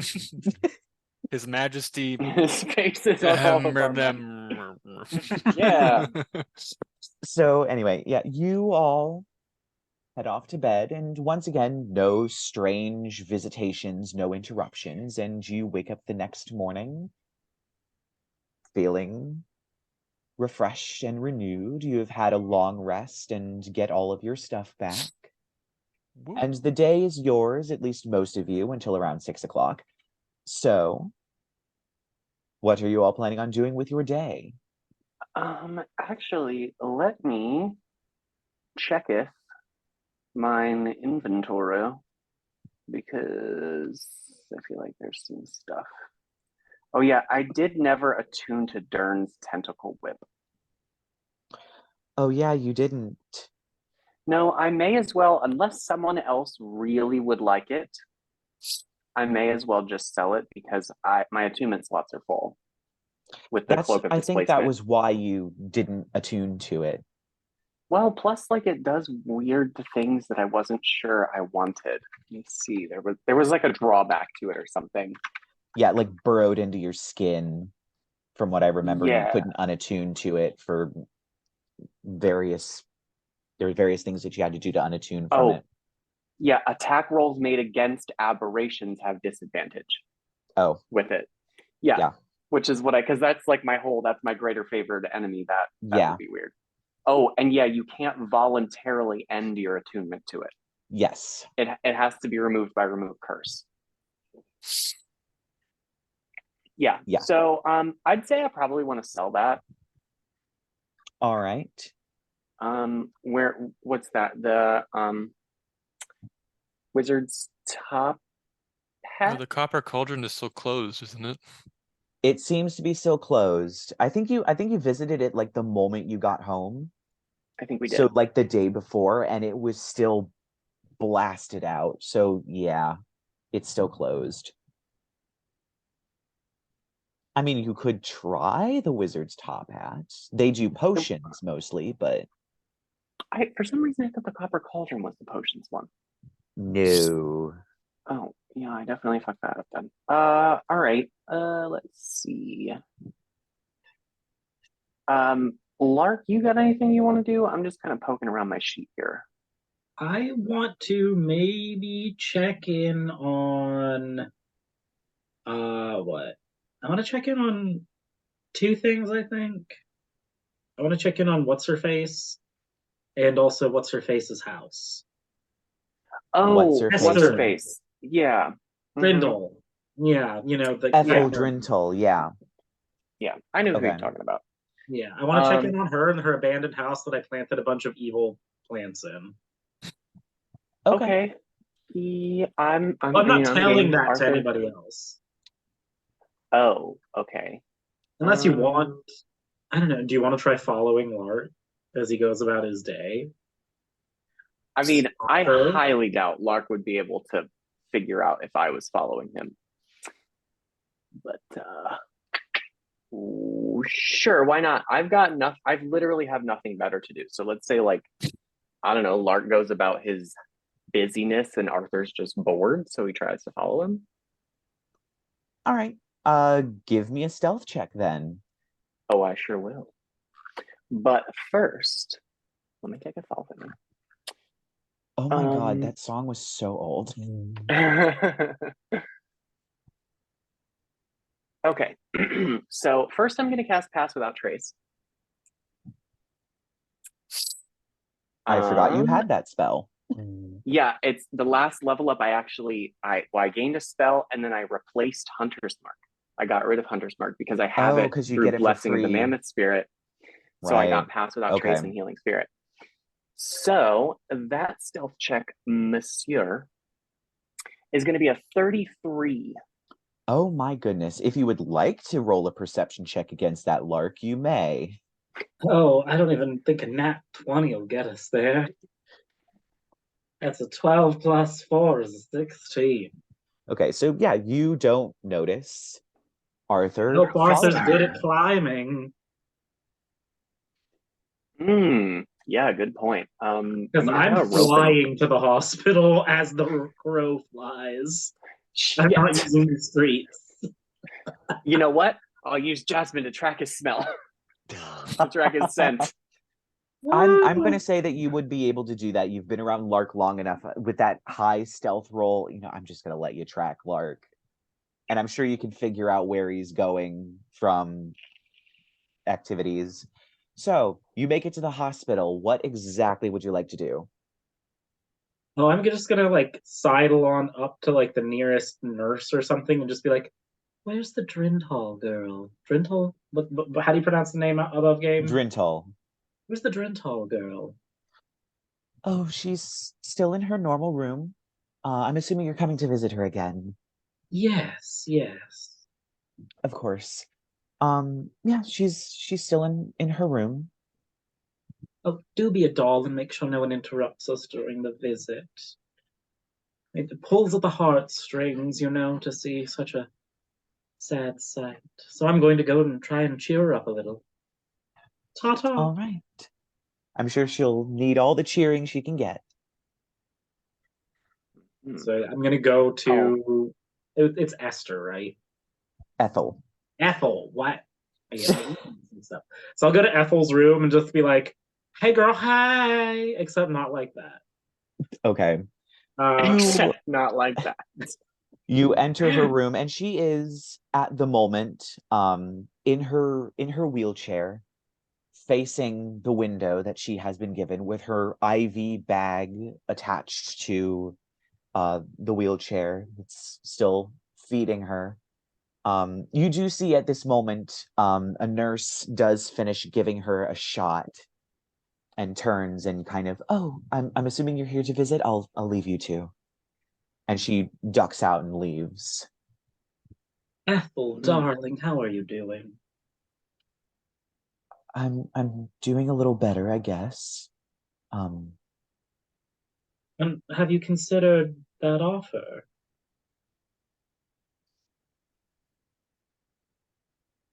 a little. Darling, think about it. My people invented changing things. And how long have you been in this hospital now? I don't remember. And what have these poor mortal souls managed to do for you?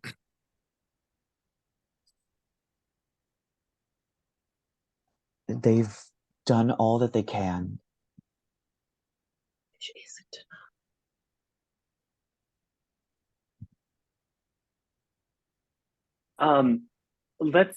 Can we say Arthur got close enough to like eavesdrop? I would say yes. Okay, so I want to try something. I want to use my little, like, without letting him know I'm nearby. I want to use my psychic whispers. Hang on, let me mark it off. Where the fuck is psychic whispers? Boom. Oh, I don't have to use a die anyway because it's the first time. Okay, so yeah, psychic whispers, and I'll say something like, "Don't we hate her?" Like into Lark's whispery head. I mean, he doesn't like a sudden intrusion of Arthur in his head is a little. There's a flash of annoyance, probably less so than like, of course. I try to do one thing and they can't just leave me alone. No, this isn't the sister we hate. That one, I think, is dead already. This is the one that the man turned into a monster, and she's rather fascinating to look at. Oh, and so you wish to turn her into more of a monster. Not necessarily. Who's to say what she could turn into? But whatever it is, it'll be better than this. Isn't that what you said about Samantha? Case in point. She was a shining example of the potential of your kind. She's a shining example of your incorrigible folly. Was it really a folly, though? My siblings and I are royalty now, and she's just a corpse rotting away in the ground. You know what? Do what you want. Just don't make us clean up your mess again. So yeah, back in like common, Lark's just going to be like, honestly, Ethel, I've traipsed about the mortal plane with those people I travel with, and nothing here has even come across as having enough juice to fix what that doctor did to you.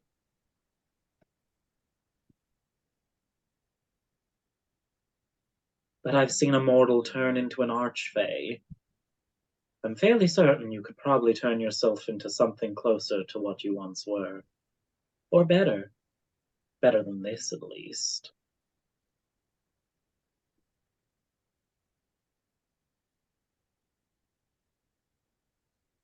I'm just worried about not being myself anymore.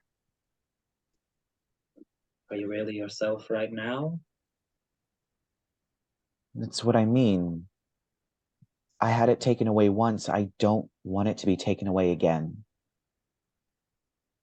Well, the last human that I saw transform into a Fae in the Feywild held on to the core hatred in her heart for as long as she could until it turned her into an Archfey. So you just need to hold on to a defining feature or trait, darling, and fight off the rest that you don't need.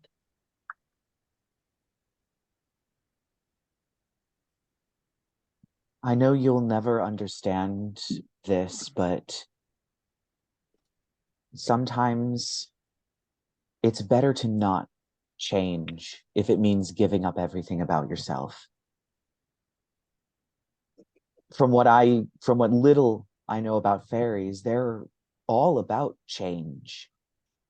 From one thing to the next to the next. Some of us are, and some of us aren't. There are the eternal ones that never really change if you cut it down to the quick. Even so, after all the change that I went through, I want to find myself. I know you'll never understand, but that's my final answer. And she actually reaches into a pocket and pulls out the seed that you gave her. And she doesn't really look at you, but she does kind of hold her arm back with the seed in her hand. I don't think I'm going to take it.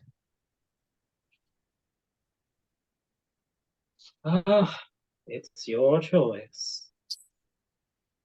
I'll just, I guess, take it back off her and just be like, it's a real shame. You had potential. Let's say at this point, Arthur like sends Jasmine in, like just slowly creeping into the room just to let Lark know that, like, yeah, he's there. He's been here for the whole thing.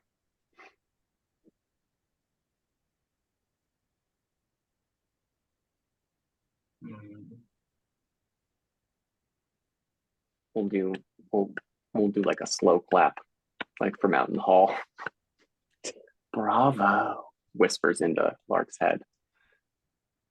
Oh, I could force her to do it if I wanted to, Percy. Oh, I almost called you Percy, Arthur. But what's the fun in that? I mean, it sure does lack your signature artistry, wouldn't it? True. I suppose it's my own fault for overplaying the hand in the first place, but I thought anybody that hideous would want to change again.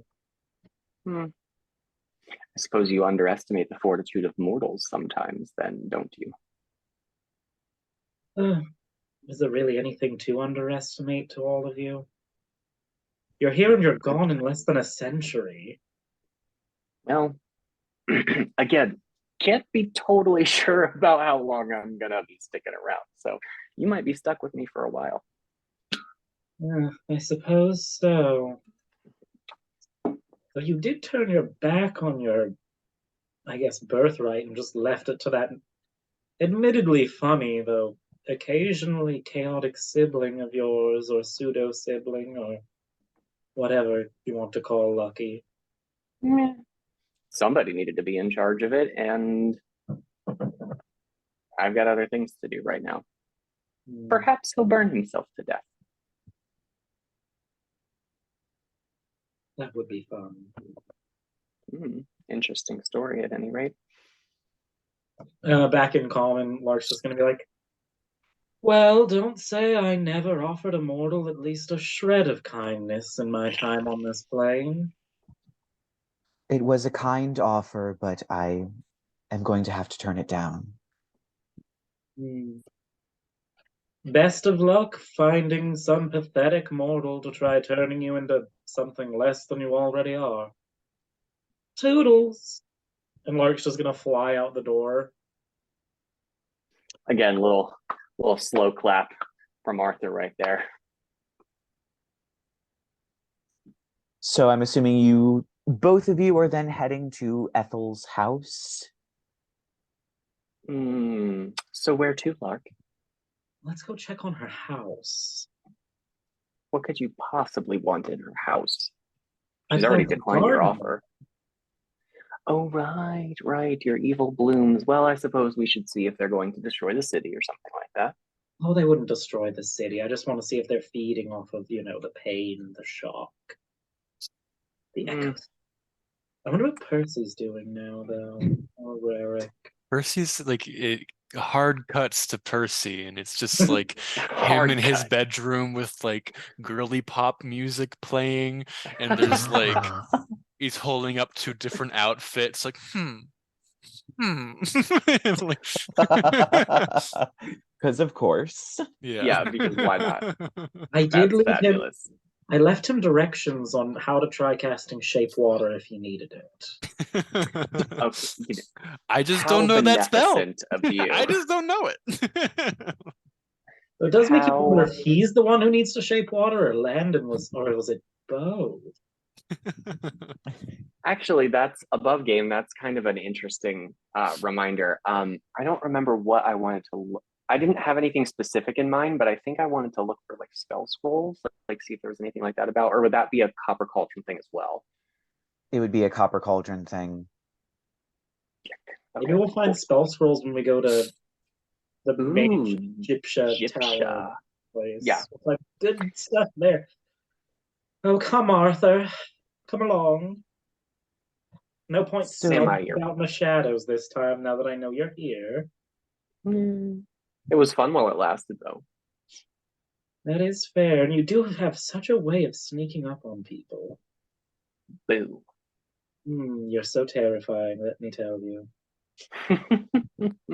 So you make your way across the city, back down to the lower city, past Toward's toy shop, and into the rundown Ethel and Petunia's flower shop.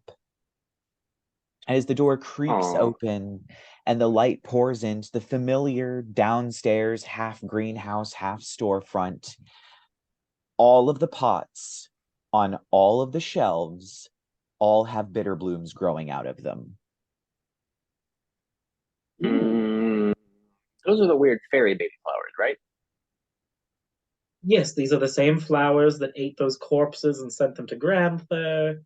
These are the same flowers that let me communicate back home, and I barely touched them with magic, but look at how they've grown, Arthur. Does this mean you're pregnant? Oh, I mean, I've taken a lot of seed in my day, but never wound up heavy with a child. Okay, above game, I'm sorry, but I just need to pause on the phrase heavy with child, like for a second. Why? Masterfully done. Just You're welcome. Anyway. Oh my god. I've also spread my seed all over the place, and I've never wound up a parent of any sort. Other than I suppose to these. Enough about your seed. I'm more concerned about your shafts. Oh, Arthur, you want to know what's going on with my shaft now? Well, I never knew you they looked seem at me in that light. They seem to have grown quite a bit since the last time I seen them. Oh, they get bigger, don't worry. So Oh my goodness. thick. Stocky.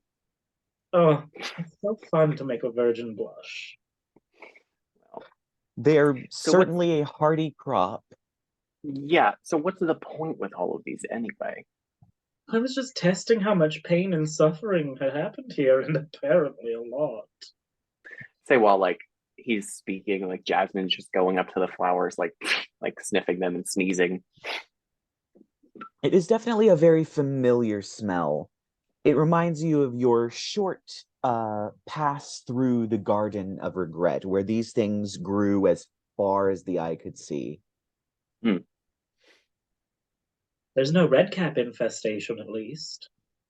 Well, that's sort of nice. So what's the plan here? Are you opening a portal, or what are we doing? Collecting energy to build you a crown out of tears of orphans, or Arthur, it's like you understand me a little now. Oh, here we go. I almost shed a tear. I mean, that would require me to have the ability to cry, but... Right, that's sort of a prerequisite. I know. We don't have regrets. We're born from regrets. It's a very picky thing. I'm just going to, I guess, percolate here for a minute, and Lark's just gonna like fly above them, maybe druidcraft here and there, and just see if any of the vibes are. Is there anything weird about any of them in particular, or are they just growing good? They're just growing good. Do any of them look like they're gonna like pop out more fairies at any point? Or none of them are fruiting yet, or whatever happens when they get ready to pop them out? It seems that they must be planted in corpses of people who have had intense regrets in order to produce a fairy child. These never will. I mean, we could go get Ethel.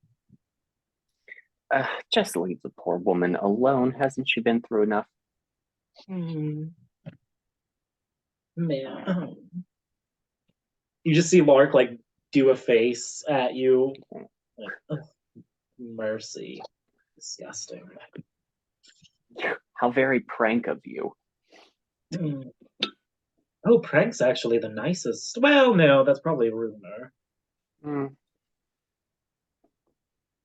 At any rate, wouldn't it be far more entertaining to see what's going on with Percy and his, Wait, I'm gonna pluck a few of them and just like obviously talking to them first and be like, if you can hear me, anyone back home, sorry, I just need a few of these. But in Sylvan, I'm just gonna be like, also, we're trying to make a portal in this dilapidated little greenhouse that's full of bitter blooms. So come on over. It's a fun time. What was that last bit? Oh, you know how I talk. Mm-hmm. The flowers only understand Sylvan, darling. Right. Mm-hmm. He's just gonna like glower at him a little bit. Can I deception check? I'm gonna say that you don't need to deception check. However, Arthur thinks is how Arthur thinks, whether it's true or not. Yeah. Yeah, he don't trust Joanne. And I'm not lying. I'm just talking to the flowers. I'm just not saying what I'm saying into them. So, Percy. Oh, we're getting Percy a bouquet of flowers to give Landon. Yeah, I sort of gathered. So, back to Percy. You are about to head out to go on your little date with Landon. Yay. And these two come through the door with a bouquet of very familiar bitter bloom flowers. No. Oh, Percy, the fragrance, though. These grew in a particularly fertile soil of I just pain. hold up a little ball of sacred flame. After all the trouble we went through to harvest them. I mean, there's plenty more that we left behind, but okay, well, put them back, throw them away. I I'm don't just want trying to them. be supportive. I like to think they probably like this I look at batch Arthur. I'm like, smells don't like you? Not with you with this. Okay, you know what you're doing. You don't encourage him. like without the Me? corpses in the garden, they probably actually don't smell bad either. They've got like a lavendery, apple blossomy scent. Lark's like, the more Well, pain they feed on, the better they smell. I like this boy, and I think I don't want him to get carried away to the Feywild to be turned into some horrible thing that we'll fight a few times before we have to kill them. Oh, he needs to be the one that plants the seed for that to happen, darling. Right. It's just Right. flowers. I will making a mental reminder to tell him to never accept any sort of seed from you. I mean, there's other sorts of seed I can No. I'm leaving. Yes, he did. I'm walking past you. I mean, Percy, the energy here, it could be more than a one-person date, darling. It really Be can't. good or good it at really it. just can't. I mean, you mortals are built of big stock. You see Lark just hold out an arm, being like, I wonder how far in I can get. I'll banish you, I say as I walk. Continue You can walking. try. Lark's just gonna look at Arthur and be like, "We're following him, right?" Oh, yeah, 100%. Pass without trace. Wait. Wrap me in your shadows, shadow boy. How? So, actually, how long does that stealth last? checks from the two of you, plus perception checks from Percy. Okay. You know what? We will. I'm totally burning that last slot. I'm casting Pass Without Trace again. Okay, I have a really high perception, but I think I got a 9. I rolled a 2. Oh So no. So what do we roll for 27 Pass Without Trace for for? Arthur. It's What a do we add? regular roll You just plus make a stealth stealth plus check. 10. And then you add 10, yeah. Okay, so I got a 27. 2 plus 2 for my dex plus 10 is 14. Still beat it. Even with your crappy stealth roll, you still managed to evade Percy. You like knock something over, and I'm like, cats around here or Wow, something like that. I'm just like casually throwing flower petals in the air. The Oh trees aren't supposed my to start God. blooming for another few months. This is weird. So you make your way over to the I do shovel want and to I take spade. like a breather outside the building when I cast enhance ability charisma Of on course me. you do. Why am I Oh not my God. surprised? Yep. So you head in, and interestingly, right next to the door as you walk in is Landon, who kind of jumps a little bit. Oh, hi. I wasn't sure when exactly you were getting here. Yeah, you got here early, and I like to imagine Percy's pretty. I don't know. He's kind of uptight, so yeah, I was probably planning on getting there 10 minutes early anyways, and Yeah, so it seems he he's even had the same earlier. idea. He does actually have a single lily that he gives you. Oh wow, that's really sweet. You know, my friends gave me a bouquet to give to you, but it was cursed, so I didn't bring it. Oh, you have They're interesting kind of a lot. friends. They're kind of a lot. Yeah. And at this point, you see Svetlana kind of swish over in her huge black dress.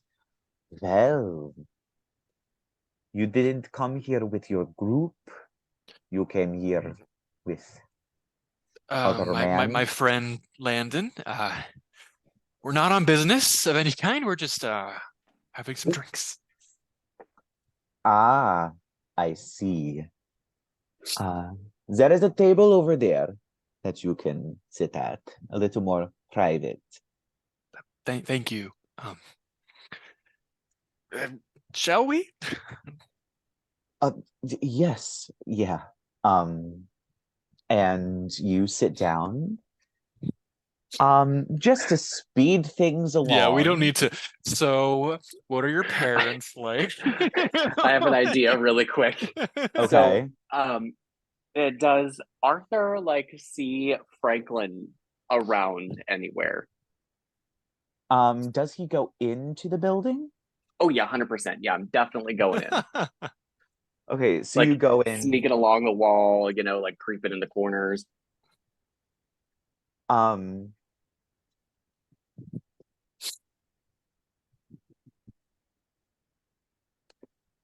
Okay.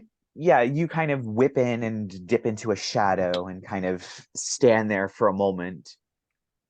And then you see Franklin wiping a table and he just looks up and just kind of walks over to you. I'm actually gonna hit him with one of my little psychic whisper daggers so I don't have to speak out loud. And I'm gonna ask him if he can bring a tub of coconut oil to the table where Percy is sitting. Just deliver. Why would they have that? Just deliver some, or whatever whatever the shovel and spade equivalent of that is. I'm gonna say you chuck it. You do have to chuck the purple dagger at him, right? Okay, yeah. Mm-hmm. Yeah, you do. As you do, he's never seen this before. He's brand new. He's never seen this before. You whip out a knife and chuck it at him. He sticks in his head. And Percy, if you would like to make a perception check, you may at this point. Okay, that's I think I'm a plus 9, actually. That's an 18. You look over and you see Franklin looking like he just saw a ghost. But for the briefest moment, you swear sticking out of his forehead, you saw the hilt of a purple dagger. I'm just like, so it's actually really interesting. Like, my eyes narrow a little bit. I look at him like, where was I? And Franklin kind of thinks back to you. I'm sorry, what? Coconut oil or walnut grease, whatever we've got here. I don't know what the equivalent in this world would be. I'm going for a funny.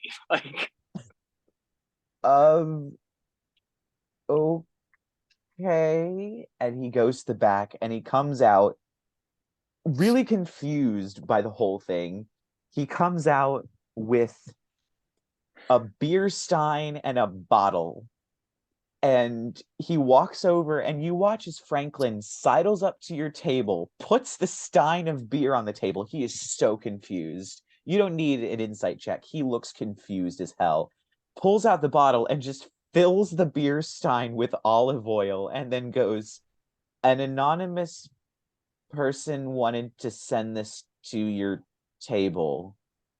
And then he just turns and dashes away, leaving this stein of olive oil on the table. Lark's just telepathically, because you did mind dagger me too. Yeah. Just you should have sent aphrodisiacs. Mermaid nipples are really. You deep fry. Do you have any mermaid nipple? I don't have any mermaid nipple on me. Do you? Should have asked Ludla. Oh my God. Landon is confused. Just I'm assuming this is your friend's idea of a joke. Probably. Svetlana, can we get some bread? Sure, we just baked some loaves. And she brings out a loaf of bread with a bread knife and puts it on the table and sidles away. I want to make another perception check. Telepathically to Arthur, Lark's like, which one do you think is going to get bread tonight? At this point, I'm just calling this episode Innuendo, the musical. I'm Innuendo the really musical. looking for Arthur right now. I'm really looking. Yep, give me that perception check. That's gonna be a 23. Yeah, you kind of look over to where Franklin was when he got hit with the dart, and then you look a little bit more to the left, and you see Arthur's flat against the wall in the shadows. Barely visible, but still there. I take that one was of the that was take the loaf exactly of my bread. stealth check. and I want to make eye contact with him while I go and just like aggressively dip it into the olive oil, like, and bite it off. And Mission accomplished. And despite the hookup, the hookup. We're not there yet. Oh. I'm sure you're heading Oh. there. Despite the hiccup, foreshadowing. Despite the hiccup, I'm going to say the date does go well. You do learn a little bit more about each other. If I can find where I wrote my notes on him, that would be amazing. He does have a little brother, and his father is not in the picture, but his mother is, and the both of them, both his brother and his mom, live in Gallows. And of course, you tell him about Belladonna, maybe not everything.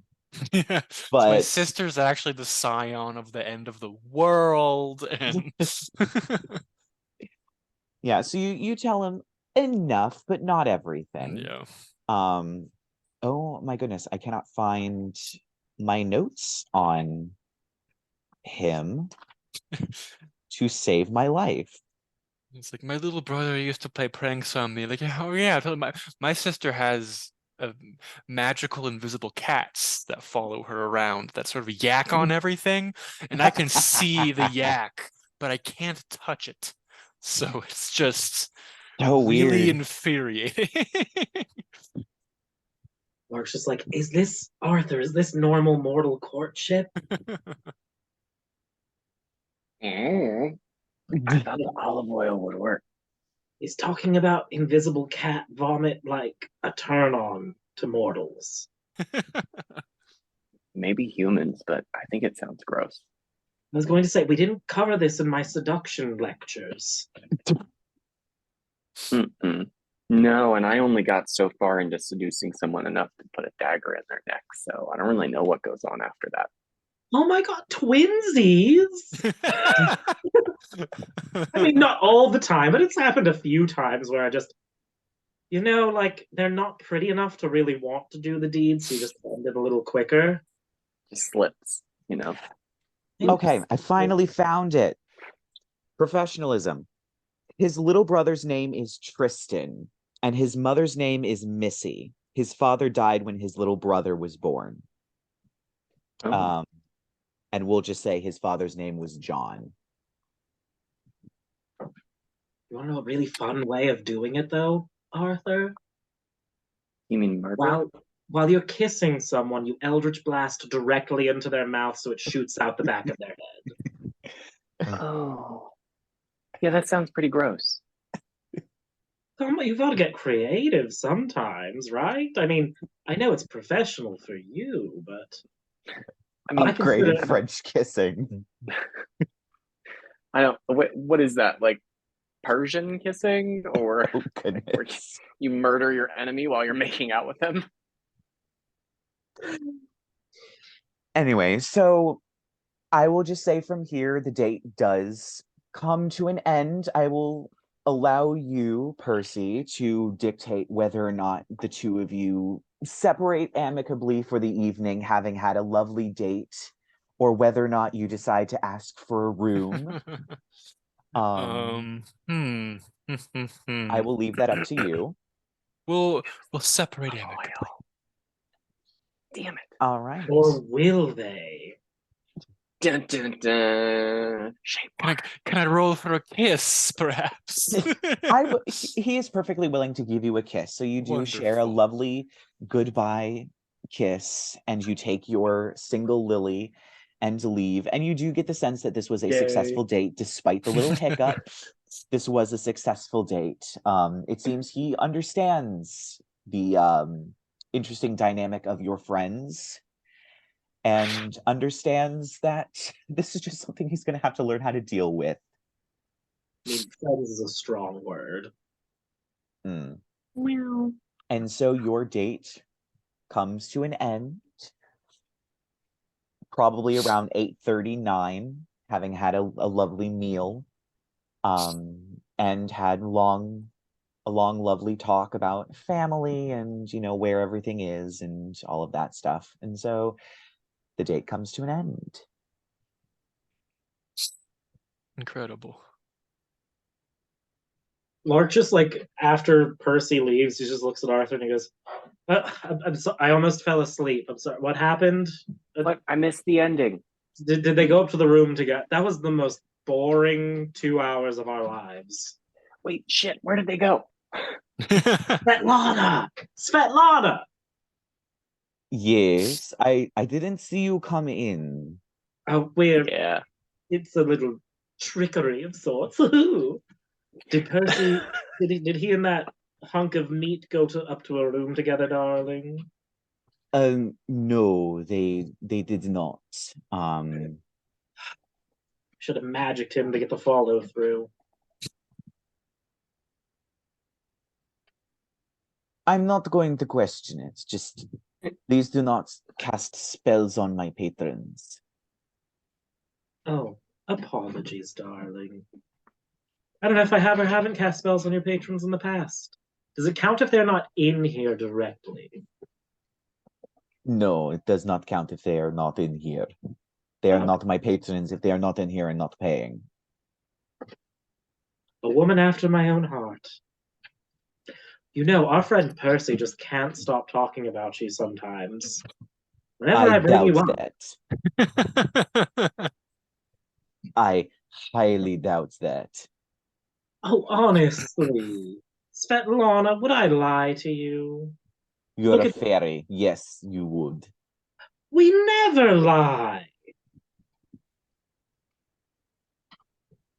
I don't believe you. You wound me, darling.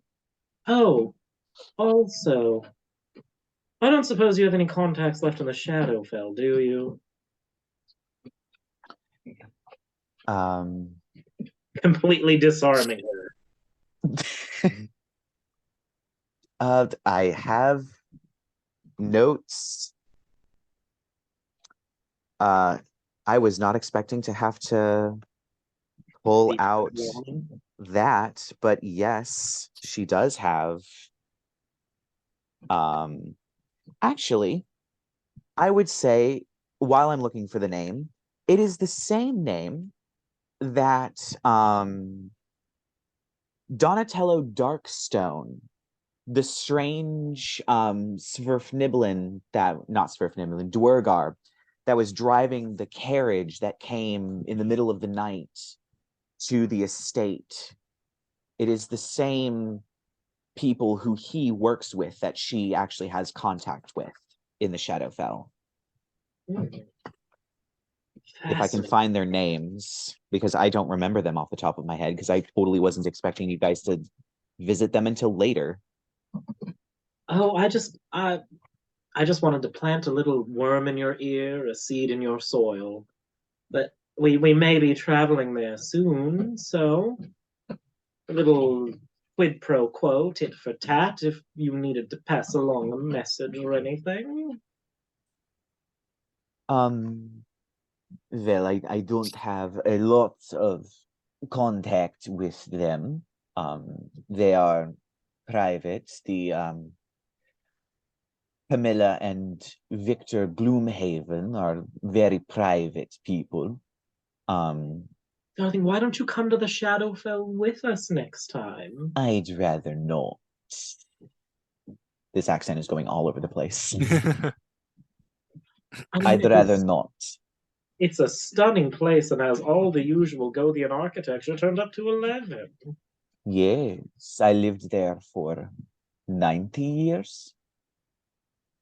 You know, it's so refreshing meeting someone who lives a little bit longer than the rest of these sacks of meat. Perks of being half undead, I guess. Mm. Good times, darling. Well, I just wanted to float that by your way and also let you know about Percy's potential undying love for you.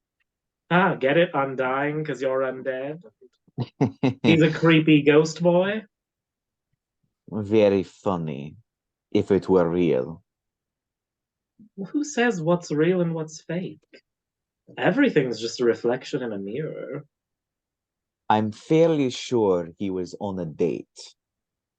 I mean, tastes can change. People can change too. You'd look rather stunning as a man. Are you Well, done bothering the poor woman? yes, I have quite a few things I need to do. The bar does not run itself. Hmm. Oh, I'm done. I'm done. I've had my fun, and now I'll have to run. And Lark just flies out the window. I knew you were gonna rhyme it. Like flies out the window on a tee-hee. Okay, well, Arthur's not gonna tee-hee his way out. He's just gonna go out the front door like a normal person. Arthur, you were supposed to follow me out the window. You're a I terrible cohort sometimes. I feel like I wouldn't have done it with nearly as much grace. Oh, you can't fly, can you? No. You No. really I should feel like learn. we've talked about that. Like, it's one of several of your great and many flaws. Like, of them, Several. your lack of flight is high up there, along with the stench of mortality, the beady way your eyes go whenever you look at me sometimes after I say certain phrases, the smell of your morning breath after you've drunk too much whiskey. Okay. And now I'm starting to get offended. Oh, what's that feel like anyway? It feels like I'm walking this way now. So Oh, you all head back home to find that Jibari has actually joined Rerek and your mother and father, Percy, for dinner. It seems that interestingly, Jibari is not vegetarian, unlike Rerek, who is. Um, and when you all come in, he simply turns and, well, thank you so much all for your hospitality. Are you all ready to leave tomorrow morning, perhaps? That would be good. All right. I suppose. I guess now would be the time to say goodbye and make my way over to the staff of night to prepare for our journey. And he turns to your father. I'll make sure I'll send you a sending spell about that wine. And your father just nods. Ah, yes, I've been trying to get my hands on Egyptian wine for quite some time. Great. And your mother just, Hmm. well, I'm going to clean up dinner. Are you three hungry, or have you already had something to eat? Oh, starved. Oh, wonderful. And she dishes up a very lovely stew with potatoes, carrots, onions, celery, a bit of beef in it. this is a very Game on. stew-based food area, I've noticed. A lot of stew in Gothia. Well, it's quite easy, and a lot of the taverns have, I believe they refer to it as, it's been a while since I've really been eating tavern food, as in eternal stew. They just keep the stew heated overnight and add things into it continuously, so they don't ever truly run out. One of these nights, you must simply let me make meat pies for everyone. No. Do not let him make meat pies. I don't trust what you'll put in them. Ah, you all wound me so much. I've heard the No, we stories don't. about children. We don't eat children.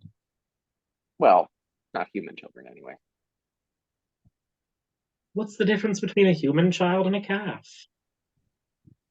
Lots of things. Sentience?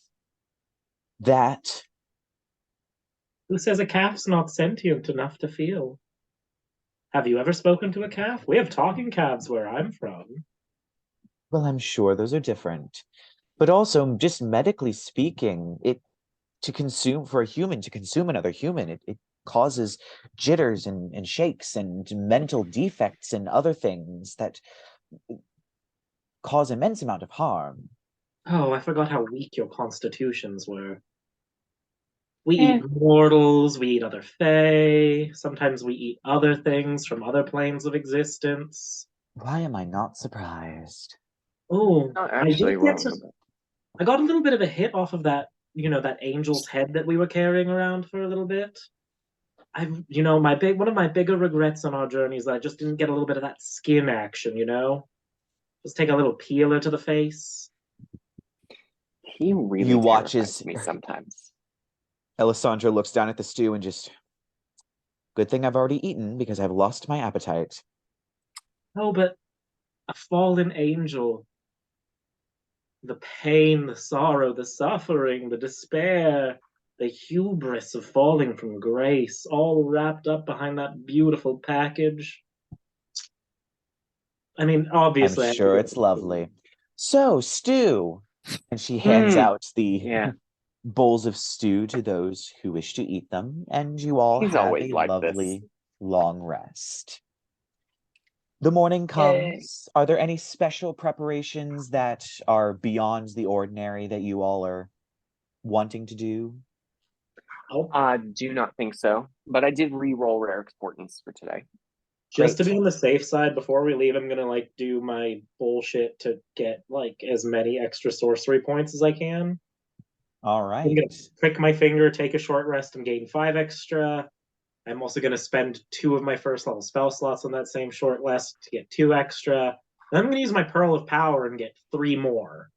So I'll get 10 extra sorcery points and have 22. Great. Okie doke. So you all meet in the room with the permanent teleportation circle inside of the Staff of Night. The walk is, it's a bit early that Jibari actually comes and gets you himself, wakes you up and waits in the living room while you all prepare and make your way over to the Staff of Night. Back through the doors into the strange, not quite matching with the inside of the building, all the way up to the permanent teleportation circle, a room that none of you have been in. It's very simple. It's a stone sort of dome, very plain, with a lot of runes scrawled across it, and a permanent teleportation circle in the center on a raised plinth that Jibari ascends. Are we all ready? I believe so. It is Ready rather for hot pointing it. this time of year, so if there are any layers you need to remove, make sure you remove them. The heat does hit you quite hard when you walk out. And he spends his time casting teleportation circle. The circle glows, and you all step through. And indeed, the heat hits you like a brick wall. It is hot. You all instantly start sweating. At least those of you that are not native to a hot land.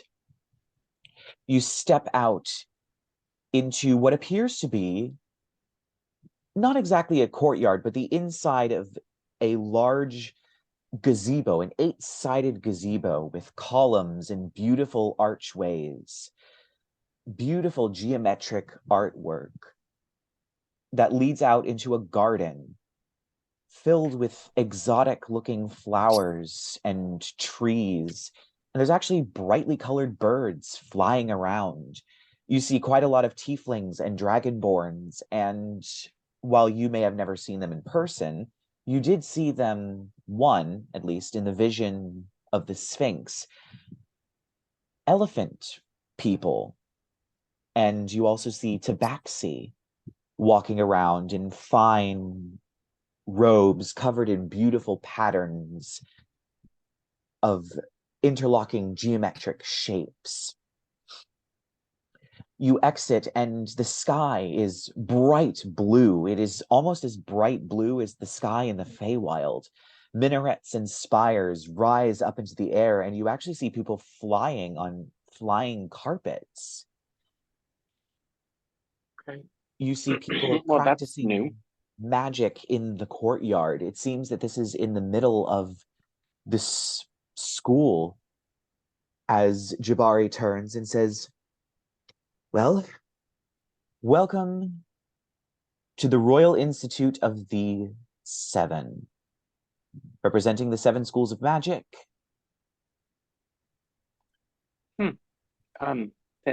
Thank you. Sorry, just having a hard time adjusting. Yes, it is a bit of a culture shock. Also,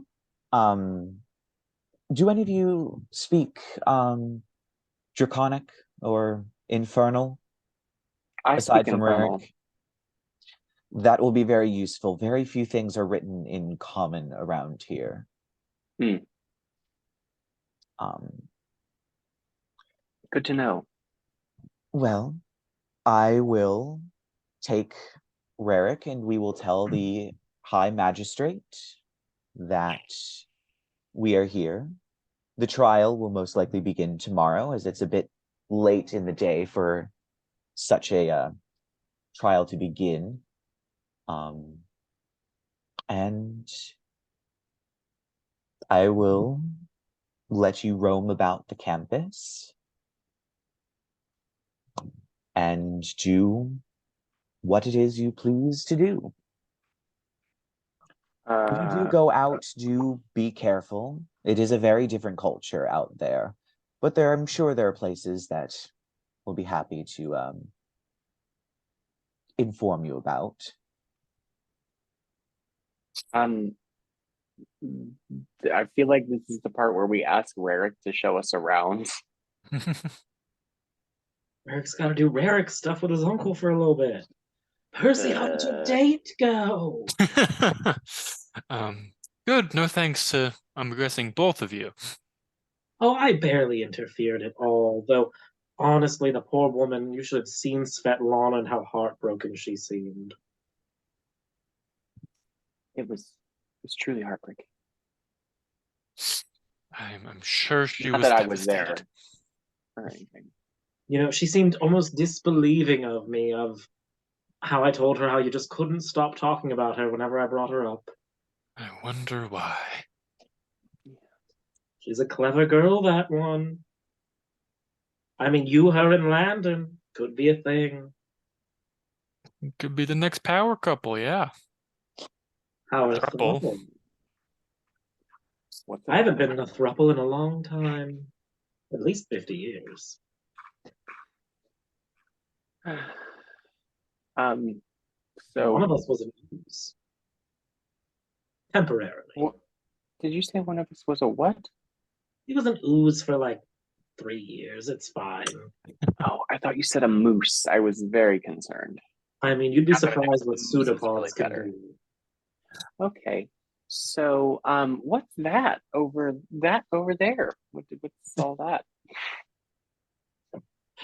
So it's a bunch of, it's like 5 kids on a flying carpet, screaming with delight as it goes careening through the air. Clearly, it is straining against having 5 teenagers on this thing. It seems way too small, and one of them is practically halfway hanging off the back as it just sails over the wall. Well, that seems kind of fun. Flying? Oh, I forgot. Are you going to be all locomotionists again. Is that even a word in your language? It is now, I guess. I don't know. I mean, everyone knows that the landbound are inferior to the skyborn. So you really should work on it. Oh, also, Lark's just been sporadically casting Gust on himself, so he has his own personal air conditioner. It does work. It does work He relatively looks more well. mystical because he's just constantly wrapped in his own personal breeze at this point. The rest just of like, you that's beautiful. probably have to end up removing at least a layer because it is just so hot and sweltering, and it's almost like you've never felt hot temperatures like this before. Living in Gothia, you may have thought you knew what hot was in the summer when you had a little bit of sweat on you and maybe had to take off one of several layers. But this is like you've barely done any exercise and you're drenched in sweat. It's surprising any of these people are not sweating through their clothes. oh, you And two I are just looking took a bath. so disgusting. Well, Like it's dripping off of you. yes, we've established that it's fucking hot. Can we, I don't know, find something to drink? Some shade? That would be great. Do we see anything around, like? It's definitely a courtyard in the middle of a school. Who's the coolest looking kid in the courtyard?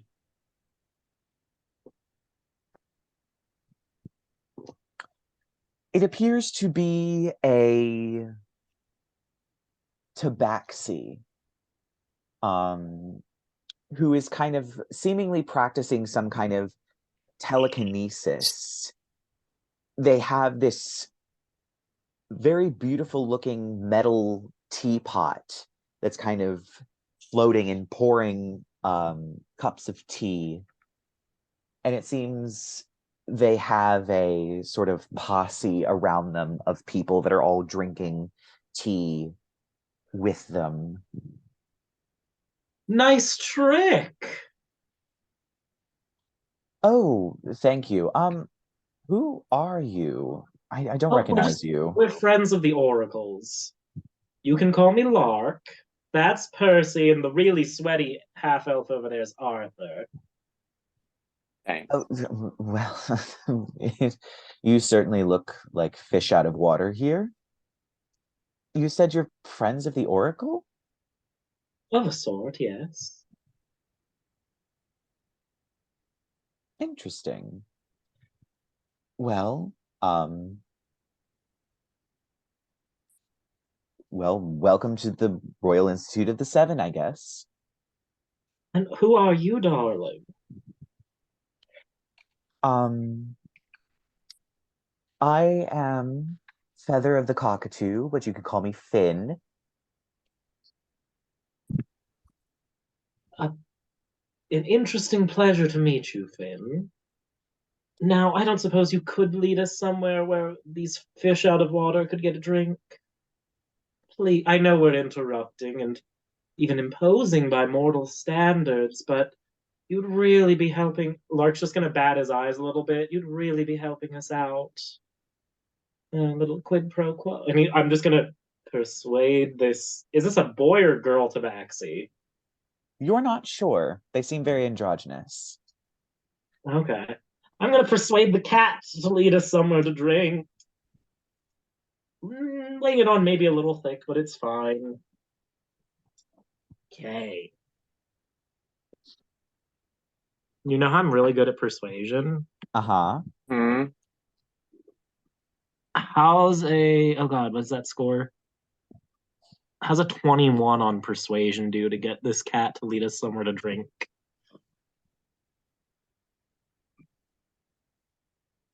Well, it seems they don't lead you specifically. But they go, well, if you're friends of the Oracle, then I guess it wouldn't be amiss to share a few of our little student secrets. And you see some of the other people in the crowd sort of nod a little bit. And this cat sort of waves their hand and casts minor illusion and forms a very beautiful looking shop with an awning over it. And those of you that can read Infernal, it does, the name of this place is the Camel Hair Carpet. This is a tea shop that's directly across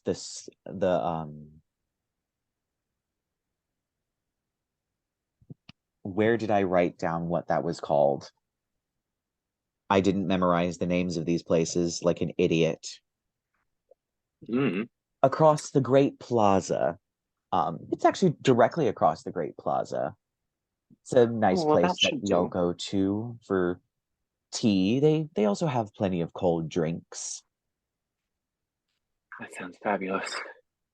I think I might be dying.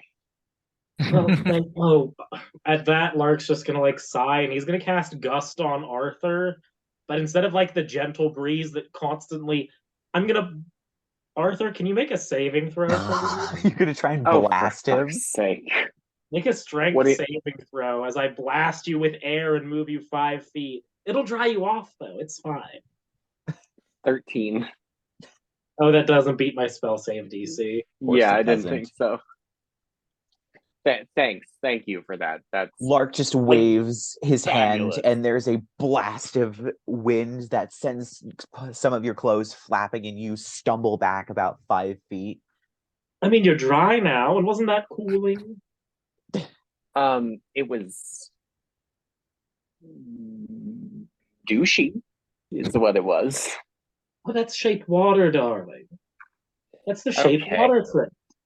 So who's for tea? He would be great. Thank you. Help, Finn. Finn? Of course. Finn. And they wave as they continue to make the teacups kind of swirl.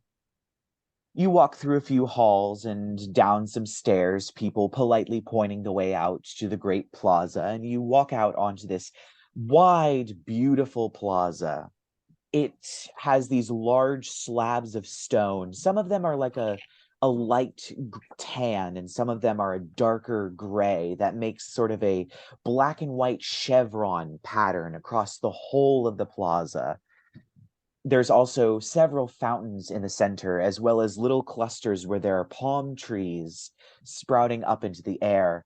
There are lots of people walking around here. You don't see any elves, any humans, any half-elves. It's all tabaxi and tieflings and loxodon and dragonborn. You even see a few Leonin that you've heard rumor of that live in Zanziban, but some of them, it seems, have come up. And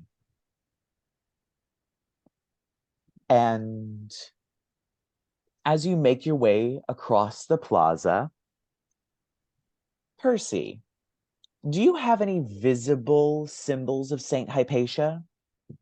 Probably, yeah.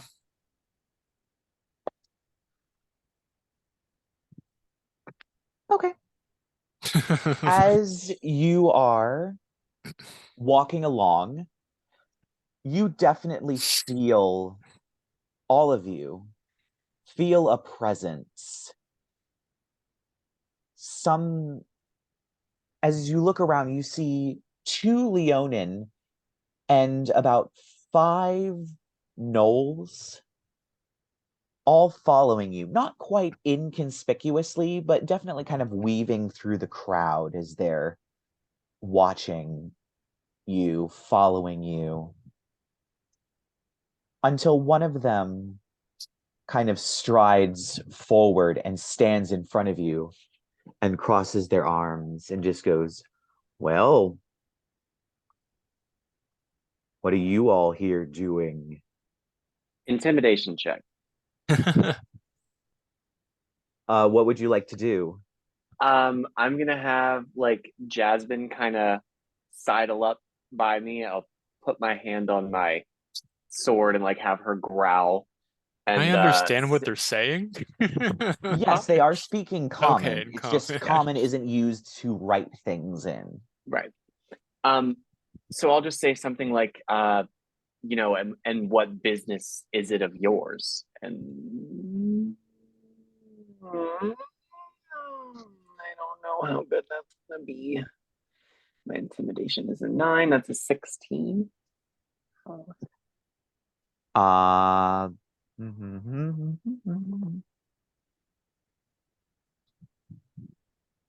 right. He still crosses his arms and goes, well, of course it's our business. We don't need any points directly at one of the holy symbols of Saint Hypatia that's hanging out. This filth invading our country.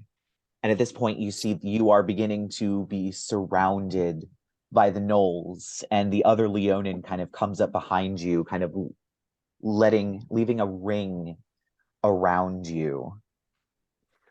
How And they close stand to there us are they? menacingly. How close to us are they? The big guy that confronted you is probably about 5 feet away. The others have kind of closed in and they're all around about 10 feet away, and they are surrounding you. I'm gonna use my Fey presence and hit everybody. So I need all of them to make checks for me. All right. You can cause each creature in a 10-foot wisdom saving throw against my Warlock spell save DC, which is a 19. And they're all going to be frightened by me. I'm also going to hit Percy and Arthur just to be cute. So you guys also make wisdom saving throws. Okay. I don't know my own power. I'm a Fey Regent now. Oh no. A wisdom saving throw. Percy gets yeah, I was gonna say 24. I have advantage against being charmed, but not against being I'm doing frightened. Yeah. Hang on, let me roll. And it just says creature. It doesn't specify like what types of creatures. No. Okay. It just says you project the fearsome presence of the Fae. You can cause each creature in a 10-foot cube originating from you to make a wisdom saving throw against your Warlock spell save DC. The creatures that fail their saving throw are all charmed or frightened by me, my choice, until the end of my next turn. So where you are and where these things are, because you're not in the center of the group and they're not 10 feet away from you. They're 10 feet away from the group.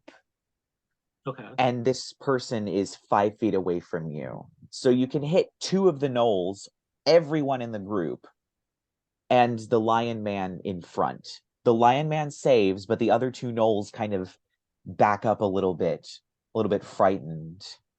And the big Lion Man just goes, nice trick.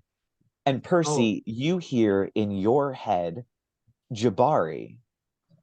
Oh, I forgot to mention, you might want to hide any symbols of the saints. It seems there's an increase in iconoclast activity around here. I'm just gonna passive aggressively. Well, might have been better to mention that a bit earlier. We're kind of dealing with some iconoclasts right now. Arthur will just pipe up. Look, friend. Even if we weren't guests of the Oracle, this really isn't the fight you want to start. I mean, look at your friends over there. They're practically pissing. All right, okay. He pulls out a mace. I have like a necklace of the symbol. I'll take it off and put it in my pocket. Are we good? Nah. You're I still suggest here. you leave. I'm going to subtle spell suggestion on him. Interestingly, he counterspells you. Oh, subtle fuck spell. a duck. There's no cast trigger on subtle spell. All right. True.